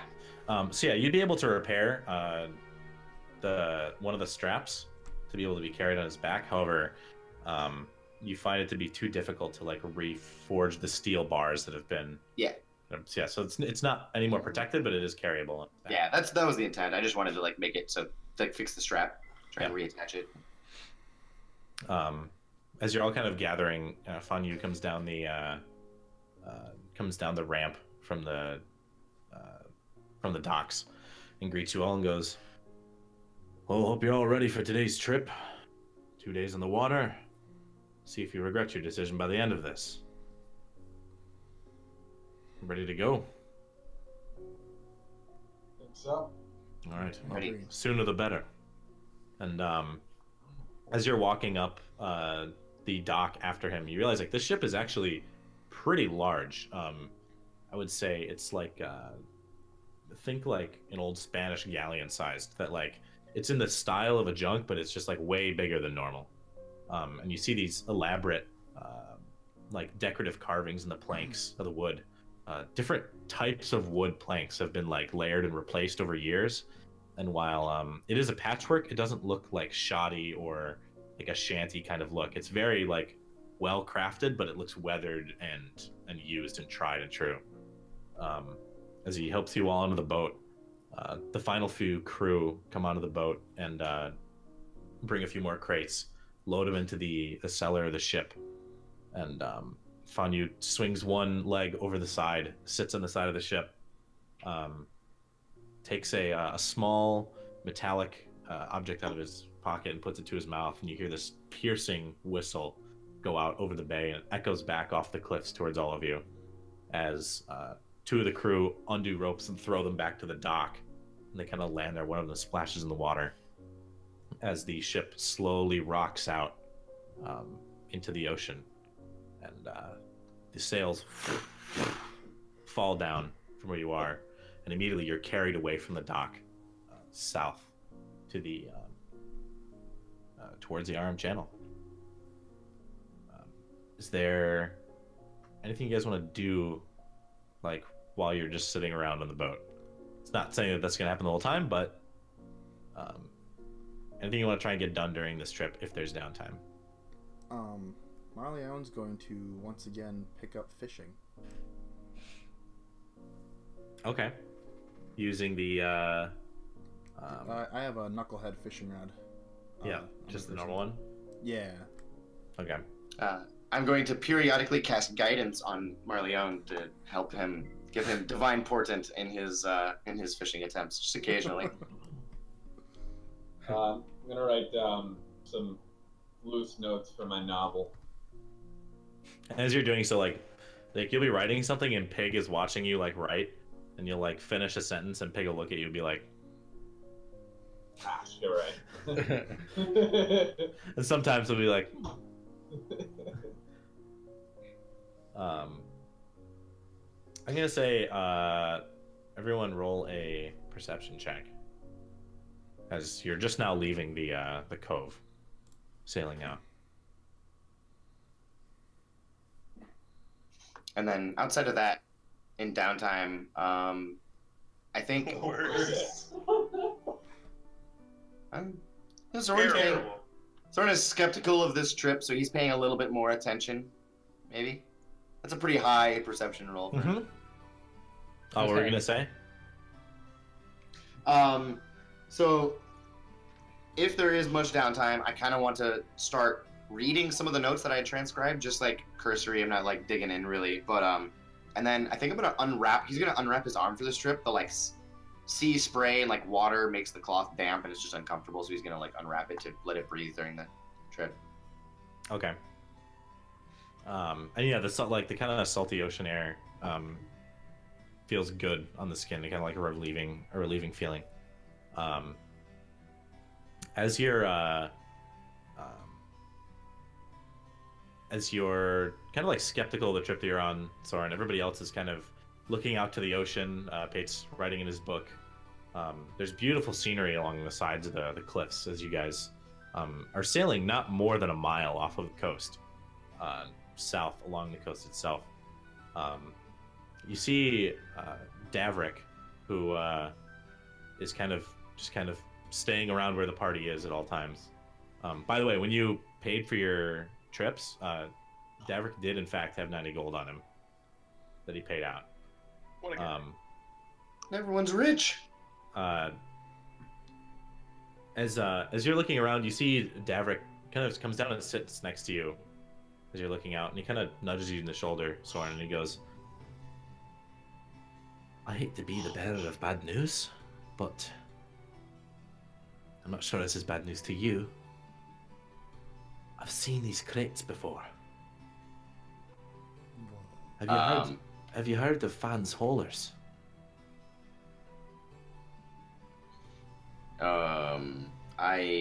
Have I? You can make an extra check if you want. You have not. No, I haven't. Are we amongst company of ill repute? Oh, no. I'm not worried about any sort of violence or anything. But well, to put it lightly, they've been known to carry some not so fine materials in the past. And Yeah, this is bad news. Look, I've only had bad experiences with mysterious crates on ships. wait, you've been in this position before? Not Look, this one exactly. I'm not saying that they've got anything bad. I'm just saying you seem to be the only one keeping your eyes out right now. I think that's a good idea. Right? But at the same time, Fan's reputation precedes himself. And he's not a bad person.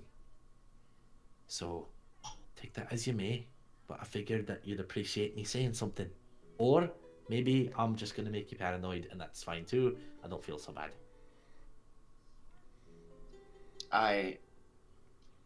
Don't worry. I don't get paranoid easily. I've got everything together, but you were right. I'm just skeptical of this trip. I just want to make sure we're not poking our noses in things we shouldn't be poking our noses in. If you're going to travel with us for some time, we're in the business of poking our noses into places we shouldn't. I understand. That's why I came to you, to dissuade you from doing it in advance. Because it's only a matter of time till y'all figure it out. So Give me 5 minutes. I'm already regretting this decision. And he immediately just leaves and goes to see what Pate's writing down in his book. And we'll show him when we get there, right? Davrik?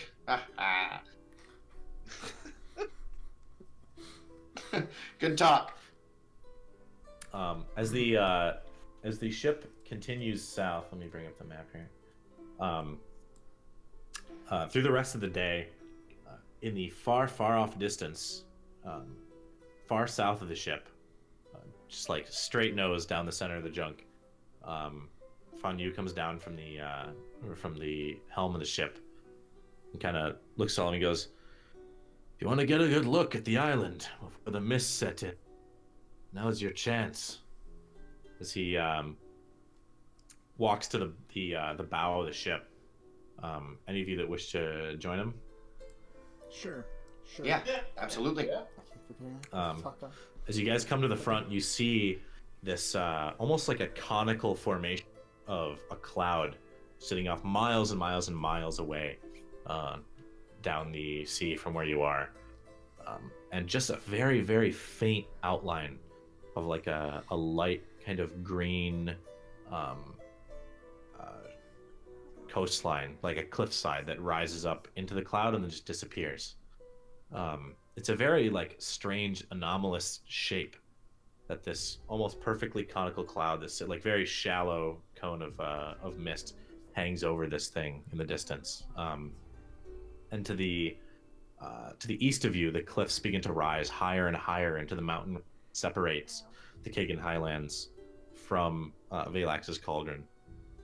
He kind of turns to all of you and goes, "I have to admit, it's one of the more perilous trips, but damn if I wouldn't trade this view for anything else.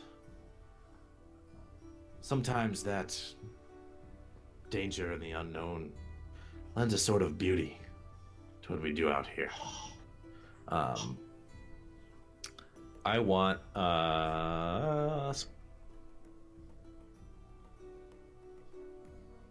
Hey, You want what? you cut out. Soren to roll a stealth check.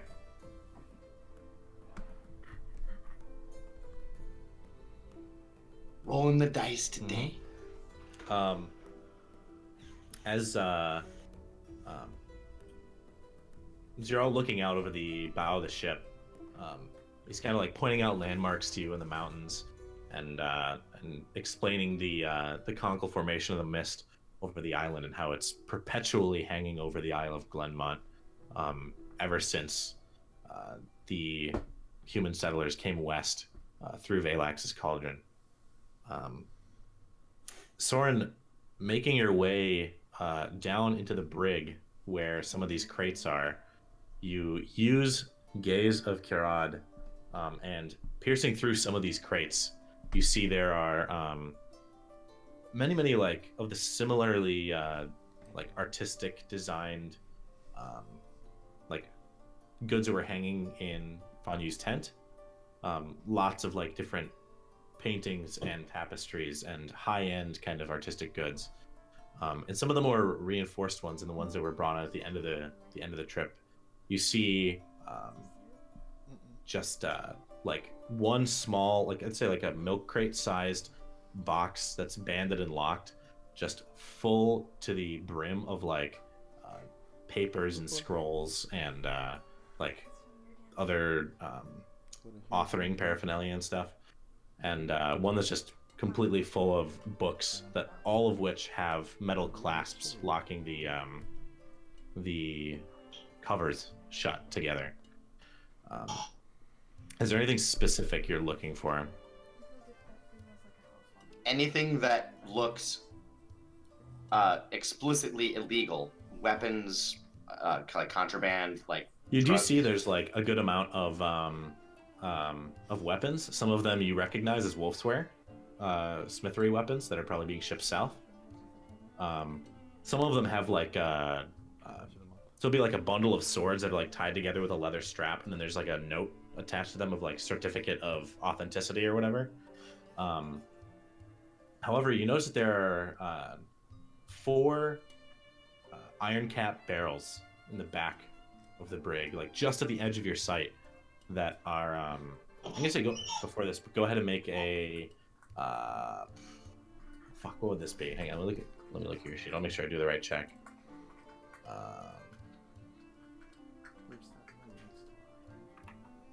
This would be a, sorry, I was gonna use Vernus thing for a second here.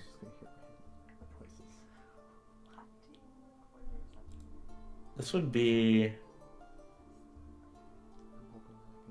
fuck, what would this be? An investigation check, I suppose. Yeah, investigation check. You don't recognize the substance in these barrels. However, there are in each barrel probably 2,000 to 3,000 small very, very small, paper wrapped, twine tied, like balls of some sort of powdered material, and they are just filled to the brim with these. This kind of like grayish, like black material filling each of them as your vision finally pulls back into your head.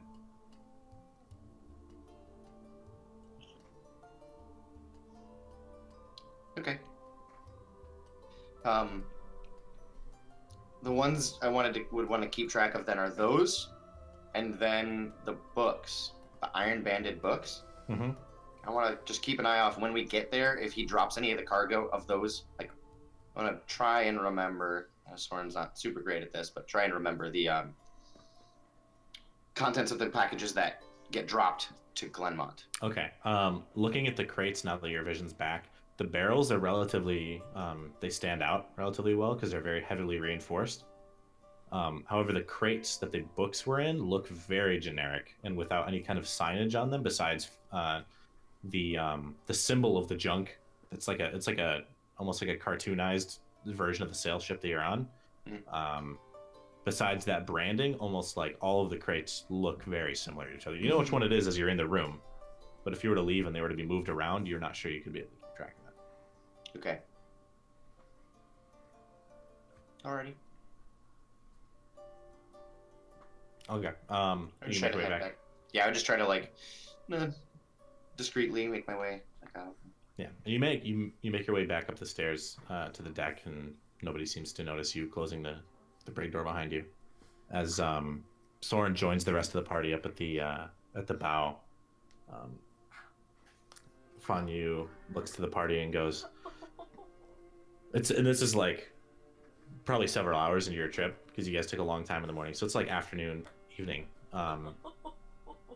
He looks at the party and he goes, as the channel, the cliffs from Veax's cauldron begin to close in the island to one side, the cliffs to the other, he looks to you guys and goes, well, it's not a trip that many get to say they've made.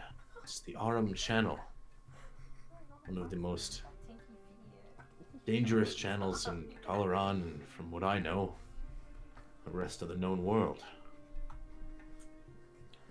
I'm curious, I always enjoy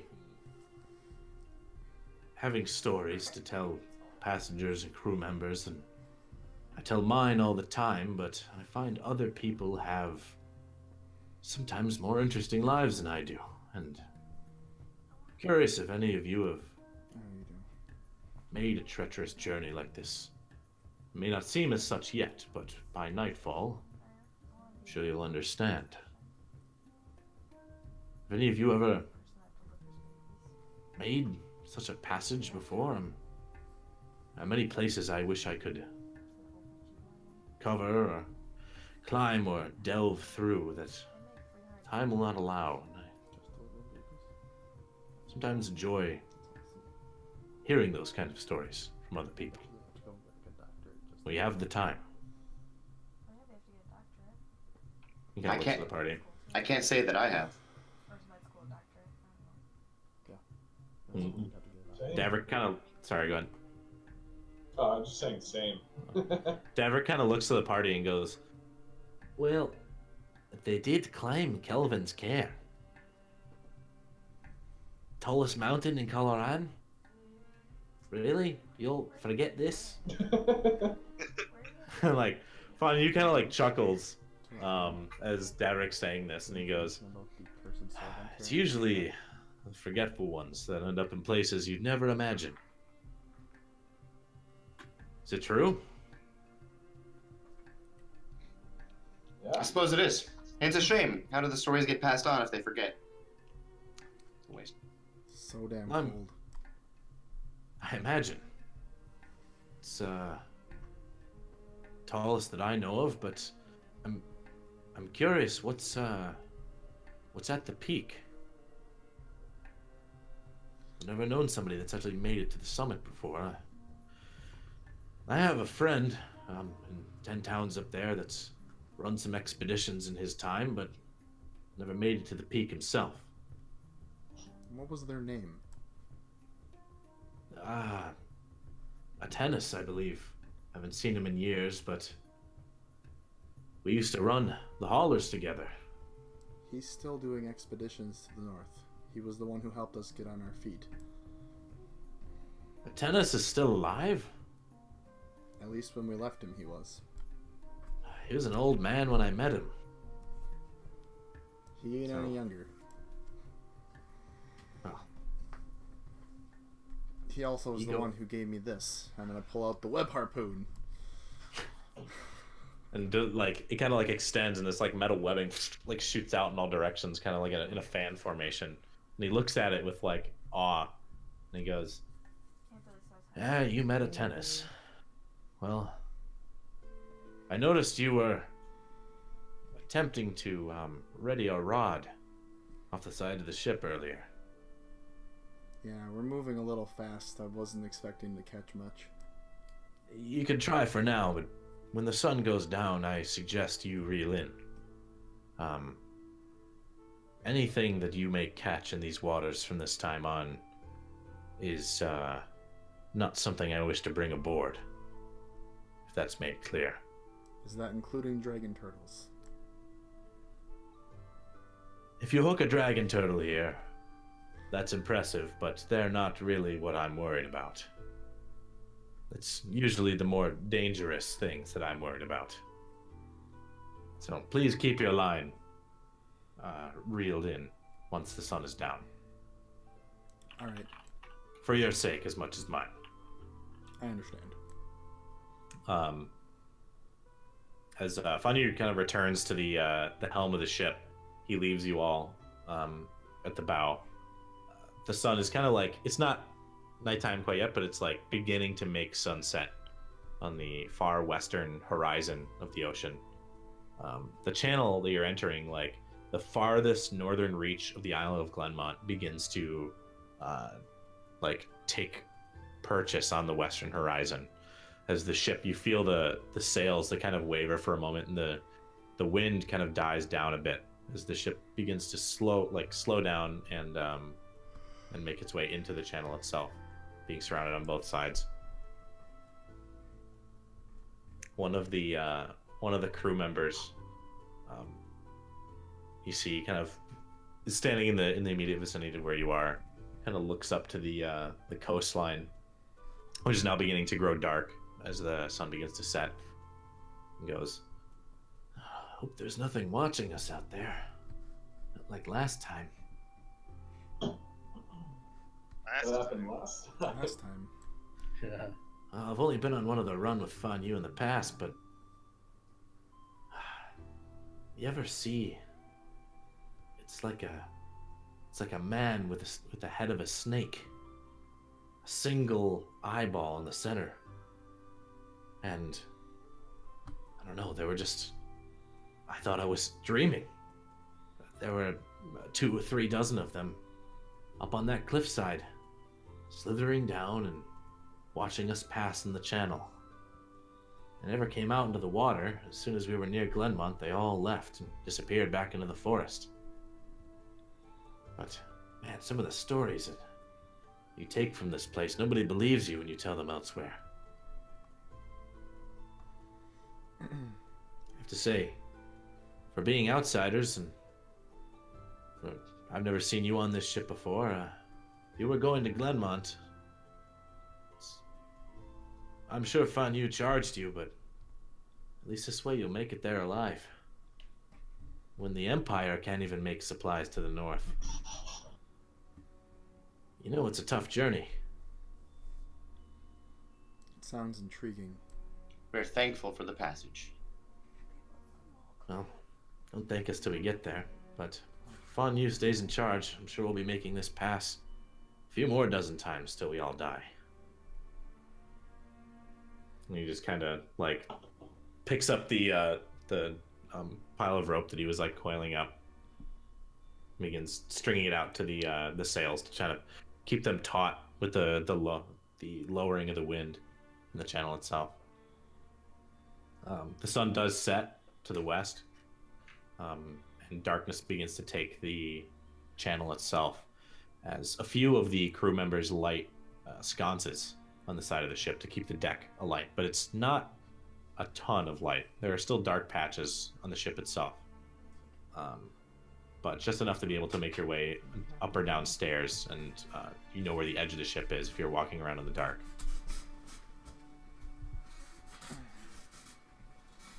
What do you guys want to do for the nighttime? I'm gonna get ready to help Marleone fish. Oh, you read my mind. I'll watch them fish. I'm curious. Marleone's gonna look to Soren and I guess Pate and be like, we gotta find somewhere that they're not going to watch us. I don't exactly want them to know that we're fishing, but my curiosity is piqued.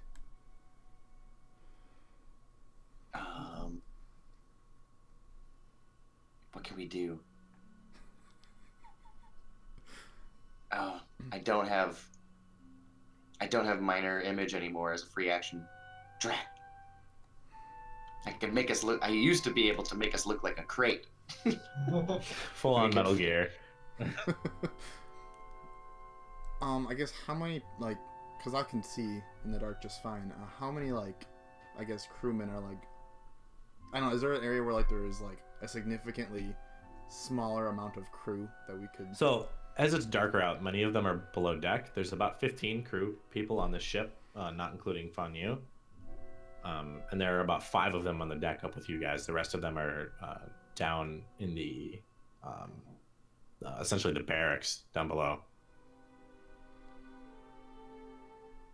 Fan Yu does maintain the helm of the ship.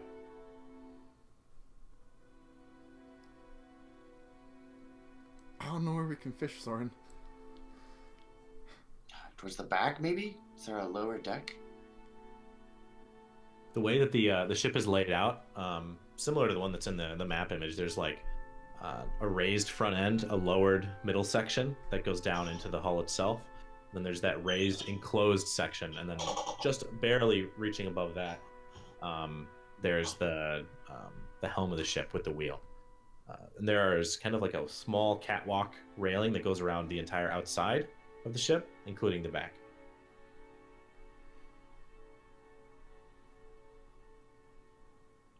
Okay. I'm listening. We should try and get onto that catwalk. If we go to the side of the ship and drop down, maybe we can get the prow? No. I don't know ship terminology. The back of the ship. Stern? The stern, that's what it is. We'll get to the catwalk on the stern. Maybe that'll give you a chance to set a line. Okay. If we get caught, I'll turn us invisible, and then we deny. So who's all going? I'll go. Soren, Marleone, Pate. Is that it? I'll hang out towards the middle of the deck and just kind of chill there, I guess. Okay. John, just out of curiosity, when I gave Soren that trip earlier, did I use all of the nodding meat that I had? He snorted the whole thing that Okay. you like held out. Okay. The way that he inhaled it, he would have just sucked that shit right in. Okay, I'm just making sure not to add it to my inventory then. Yeah, it's gone. That was a lot. And like you didn't gather a lot. Alright, I'm gonna Yeah, go ahead and make a stealth check, both of you. on Whoever's going to the back Pate as well. before we journey to the back, I'm gonna cast Pass Without Trace. Does that affect all of us, or is that just one? It's a 30-foot radius around me. So Dang. as long as you're within 30 feet of me, you get the benefit. Verna and Hixus, what are you guys doing in the meantime while they're Shit. going fishing? Well, he just wanted to do this during the day. I guess didn't find a good time, and it is on a boat, so it might be weird. But Hixus pulls out like a kind of dusty, used chess set and turns to Verna and says, "You play?" It's been a while, but sure. And we play some chess. Okay. Let me think about this without actually making you guys play a game of chess. I mean, this is a Unless you guys suggestion want, that I- unless you guys want to. This is a suggestion I read online. It's essentially kind of like the arm wrestling contest, except it's with intelligence instead of. Yeah, that's what I was thinking. But let me see specifically what check that would be, unless it's just a general ability check.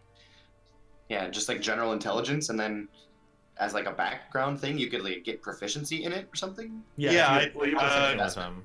I am proficient with it, which is why he has it. So, because I'm not a smart man, but I am proficient with it. You play one hell of a Okay. game of chess. Sure. I'll let's see. Okay, Verna, heads or tails? Tails. Okay, so you'll go first. Getting the first move on the board. Okay. Basically, you as you sit down to play chess with Hixus, you kind of take a moment to see if you can analyze what like pieces he's seemed to focus on with his eyes the most, and like trying to get a read if he has a certain kind of demeanor to him. Go ahead and make an insight check. And Hixus, make a competing insight check. Why not? Just both of you. All right. Just trying to like size each other up, like see which pieces they're hovering on. However, neither of you have played in quite some time, and Hixus, you know that the best strategy is to watch their moves and not before the game. So Verna, you make the first move as Hixus and you kind of trade countering moves back and forth, setting up the chessboard as many do before any captures are made, kind of putting out the borders and spreading your pieces around. I'm going to say make the first straight intelligence check. So it's just going to be a d20 plus your intelligence modifier. So just roll a d20 and add 4. Otherwise, you can just, I think, click on, you have like charisma, wisdom, intelligence off to the side. You can just click on Well, those are initiative, saving just roll throws. These would be my, If you, oh yeah, you know he's right. You can just click the skill on the left side. I thought you meant saving throw. Sorry. Yeah, no. Oh, so just click intelligence itself? Yeah.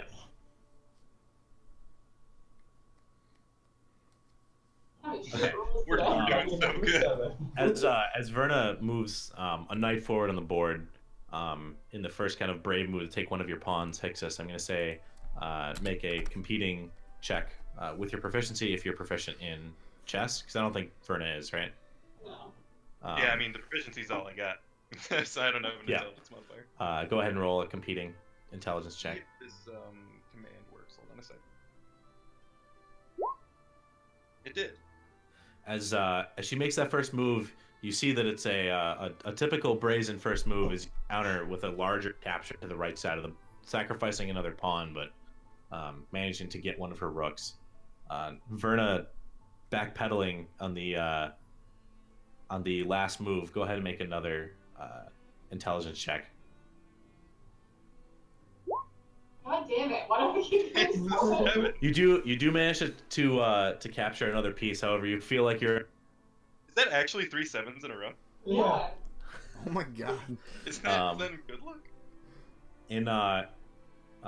Going to look to seize an opportunity of vulnerability. Hixus, go ahead and make another chess check. That's 9 of 7s. While you do feel you have the upper hand at the moment, you feel as though Verna's lack of current experience with chess, her vulnerabilities are unpredictable, and you are unable to like get a feel on where she's going to move these pieces next, and she inadvertently blocks your attack. Realizing this, Verna, go ahead and make your counterattack with your final roll. Okay, 7. Well, I mean, it's Oh my god. technically it's not a 7. As Verna, in a daring move, moves her queen to a position where she does open herself up to be able to possibly get a checkmate on you. She's left herself completely undefended.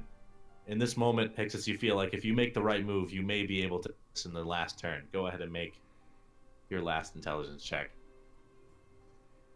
Jesus! This is a Titanic. This is amazing. The most intense low roll.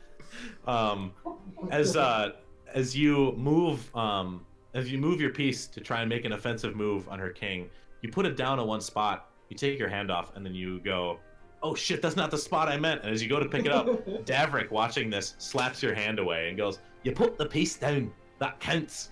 And now you're both in a very vulnerable position. I'm gonna say both of you roll right now to see how the next move goes. Hey. As Finally. as Verna moves into position to try and check your king, you do manage to capture her queen in return.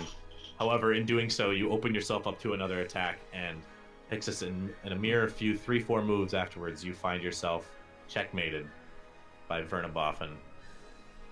Bah, it was a good game. Haven't played this thing out in long as I can remember. And it's like, as you finish the game and you're like congratulating each other, you see Pig and Davrick are both like intensely watching the board. And like after they finish, they both like Davrick claps and Pig just kind of like waddles back and forth and kind of like nuzzles Verna a bit. I pat Pig on the head. Good thing. You learn quick. It's been a while, but I guess it's in there somewhere. Well, it was good to bring it out again. Didn't think I'd have the time. During while this match is going on, the rest of you, Alron, kind of like you see the chess match going on the other end. You see the party disappearing off the side of the catwalk to the back of the ship. Let's see, you guys rolled stealth, right? Soren, Peyton. Oh wait, Woof. Is this? Yeah. Yep. Okay. Sorry, I was looking at your 21 earlier. I was like, damn, that's good, but One, I don't know how this happens. let's With see. Pass Without a Trace, it's plus 20, right? Hey, Plus So 10. it's plus 10, so it's still a 16. It well, would have been a 16. But yeah. well, it is a 16. As you're making your way around the ship,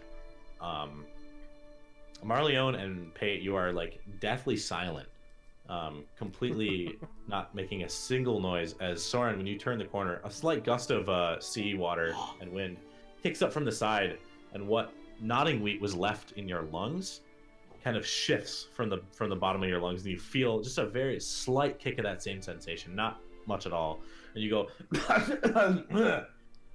like very aggressively loudly, and Peyton and Marleone are just standing next to you when you make that noise. Can I just like deer in the headlight, like look up at them and then run to run to the run to the railing and then pretend to vomit over the edge? Can I keep coughing and vomit over that? Do you want to try and force yourself to puke, or are you just like pretending to? I'm just gonna pretend to puke. All right, just go ahead and it make a seem like I performance just, check. Yeah, you kind of make like these gross retching noises over the side of the ship, as over the railing from above, Fanyu's head kind of peeks over and looks down towards the catwalk. Marleone and Pei, you make yourself small against the back of the building that he's looking down at, and he seems to just make eye contact with Soren and goes, "You rode thousands of miles, you said. Wonder how long that trip lasted for you." And just kind of chuckles and like returns back to the helm. Both of the other two of you seem to notice he like didn't make eye contact with you because you're in the shadows right now. Making your way to the back of the ship where there are no sconces lit. It's just the moonlight being cast out northwards of the channel as the ship continues south. The slight wake of the junk being let out behind the ship, and not a soul in sight. At this point, well, first, the light from the moon, is that like based upon where we are? That's still considered dim light, right? Yes, because it's not like full sun, but because of the current season,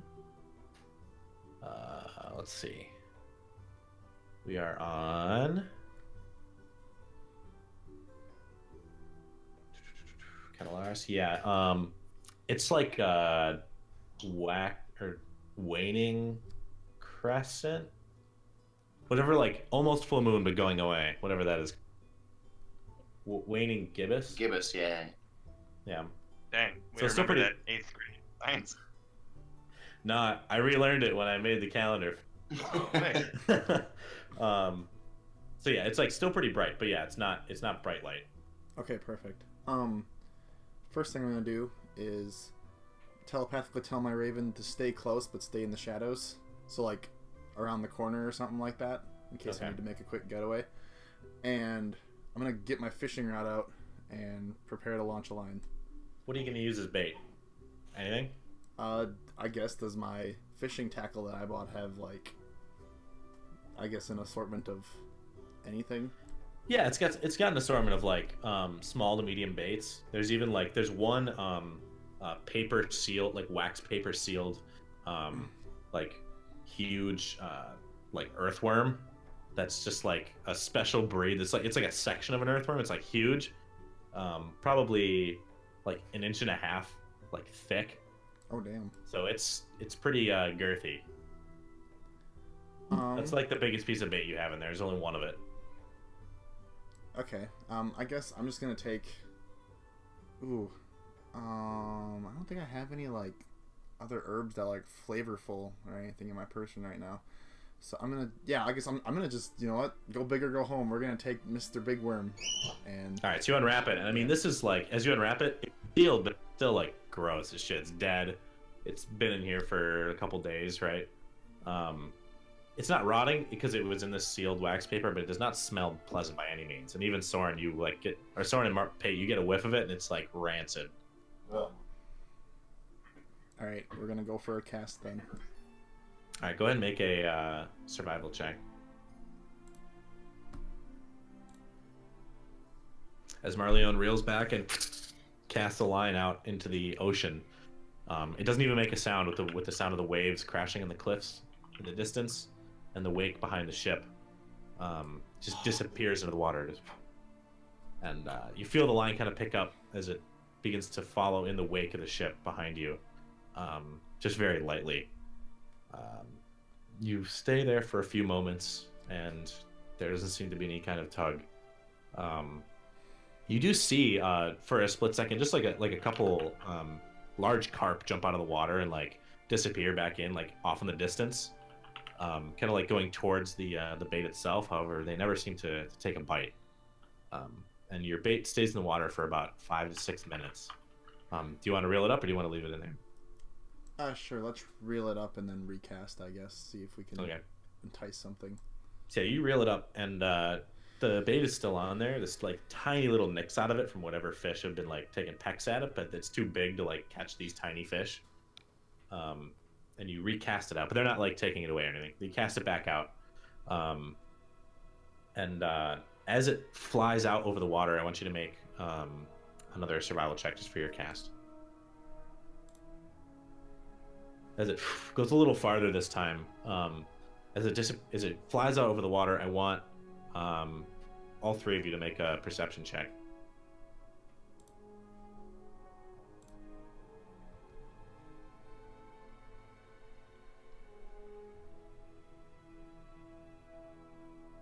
I forgot I was there. Surprise. I Like that fake I thought I'm puking still, turned into some real coughing for a little while. I just like I'm still there, fake puking. Mentally reviewing your performance for future. Pate and Soren, perception. Ooh. Man, that's the second. Man. As Marlon casts out, Soren has one large like like one more cough to kind of get stuff out of the system quietly, but still there. As Pate and Marleone, you see as it casts out, there's a small glint off of the hook that the bait's hooked to, and right as it skips across the water once, you see this almost like bubbling in the water, like something pushing up the surface tension, and in a moment there's a loud sound as the bait is not caught but is missed by two massive jaws, just bit at the water and then disappear below the surface again. It was an audible, like, whip crack kind of sound. That was just for a split second, and they disappear below the surface again. No wake left behind them or anything. As the bait sinks into the water, and for the next few moments, tows again behind the ship. Do you want to keep it in the water? Soren's super excited. Soren, you didn't hear it. You were too busy coughing on cocaine. Shit. Um. Soren's not super excited. Marleone is going to reel in the rod that he's like his normal fishing rod that he was using, and he's going to, I guess, how much of that, like, how big was the bait that I got from, like, whatever it is, the rancid ass worm thing? Oh, well, first I'm gonna say make a athletics check as you're reeling in. As you're reeling in the bait, you feel like it's just coming back as normal, and about halfway through, you feel it just completely stop, and your hand's gonna like hold for a moment as all of you see Marleone pulled forward towards the railing. The line instantly goes taut against the water and begins casting a wake up behind it, as you see this ominous kind of large silhouette, dark against the water, beginning to rise up towards the surface, bubbling out that surface tension again. Against the moonlight behind the ship, silently, you see the line enters into the maw of what looks like a massive horned eel that is following behind the ship. This thing is easily 40 feet long and is just piercing the water above the ship. As Marleone, the line begins to tighten, and you're barely holding it against the side of the ship. You feel in the next moment, if you don't let go, it's going to snap. I'm gonna look to my audience and see what they think I should do. Keep pulling. I'm gonna cast guidance, and before when Fanyu said like don't fish at night, I almost made a Princess Bride reference to shrieking eels. I'm so glad that it's a giant. Guidance, you can do it. We're gonna try to keep reeling, I guess. You gonna try and keep reeling? Yeah. All right, go ahead and make another athletics check. How does guidance work again? Is that another +4? I think it's just adds a 1d4 to. Yeah. Alright. Never mind. Well, you can still get it up to 29. As you brace yourself against the railing with one leg, you manage to hold the line as the eel, its like two eyes begin to like kind of peer up from the water, the glistening in the water running off of in the moonlight. You see it make a thrashing motion down towards the water itself, completely submerging itself once more, and the line snaps from where you are, Marleone. However, you manage to hold yourself against the railing and not go flying off the edge after the rest of the line. Because this was just your normal rod, right? Yeah, I didn't use my fancy one. As the line kind of like flies down into the water itself, I'm good. How are you? The water kind of falls silent behind the ship again. You're so The wake pretty. begins to kind of take over as the line from the end of your rod just blows gently in the wind. There's this long moment of silence as you all kind of look disappointed out the back of the ship. As it becomes quiet once more. Next time, we gotta use a bigger rod. So you're wearing a And dress? as Marleone says that same silhouette begins to come up from the water once more. However, this time closer to the ship itself. Ooh, Rising and rising, that same bubbling surface tension right at the rudder of the ship itself. You see the eyes peek up from the surface and look up towards all three of you, looking down into the channel. And that same thrashing motion, all of you on the ship feel a shift as this eel seems to grab hold to part of the hull, just completely sinking its teeth into the wood of the hull below. And this loud shaking, thrashing sound, all of you hear it across the ship itself. You hear that same metallic whistle blow from Fanyu up on the captain's perch at the helm of the ship. And there's all around where you are, you see crew immediately start to flip the hatch open and begin to come up the stairs from the barracks. Many of them with crossbows and longbows, coming up as you three are on the catwalk to the back, watching the eel just thrash the ocean water around as chunks of wood and other refuse is just thrown out into the channel behind you. That's where we'll leave it for tonight. Cut the line. Oh my god. I'm gonna scramble to put this chest set away, I guess. Yeah, like the chest, like as that happened, your chest set, like it just finished. And as Verna's like, "Wow, it's been a long time since I played that." All start falling to the deck, and you have to like quickly pick them up to not lose them. No! Talk, you know how you're like, it's okay, like just a little, like whatever. Nice. Oh my god, that's amazing. We did I a was like, aw, that's pretty cool. Good job, Soren. We caused some problems. like new long-term goals. Besides the vacation home in the north, now we have to buy a fishing boat and become the greatest anglers of the Orm. Hey, we have the greatest fishing rod on our person. Okay, we gotta like market this stuff.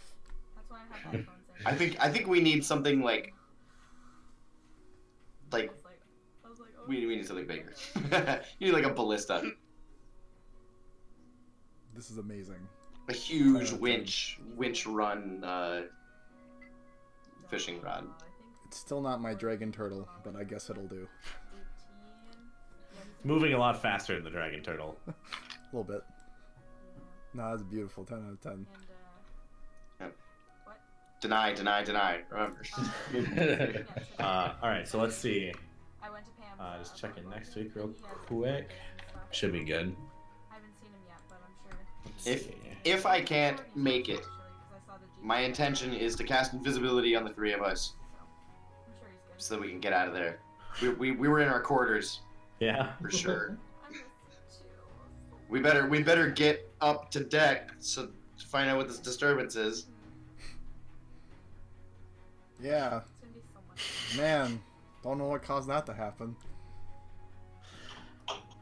Oh man. How's, All right, yeah. So I should be good for next week. We should be as well. Same. Yeah. And Ben, you said maybe. Yeah. Yeah. I'm flying back next Thursday. No, I don't know when. Like back to home or away from home? Oh, back to home. Oh, okay. Well, just let us know. So yeah, I don't know when my flight is. I'm pretty sure it's in like the morning, so I should be good. Probably the same thing will happen though. I'll like catch a flight in the morning, pull an all-nighter to do it, and then like I'll be asleep. What's up, Andy? Wake up. Yeah. So, all right. I think that's our leave for tonight. And yeah, next time we will come back to the We're gonna fight an eel. Battle of the Aram Eel. Yeah. Part 2. Alright, night guys. See ya. Later, Night. guys.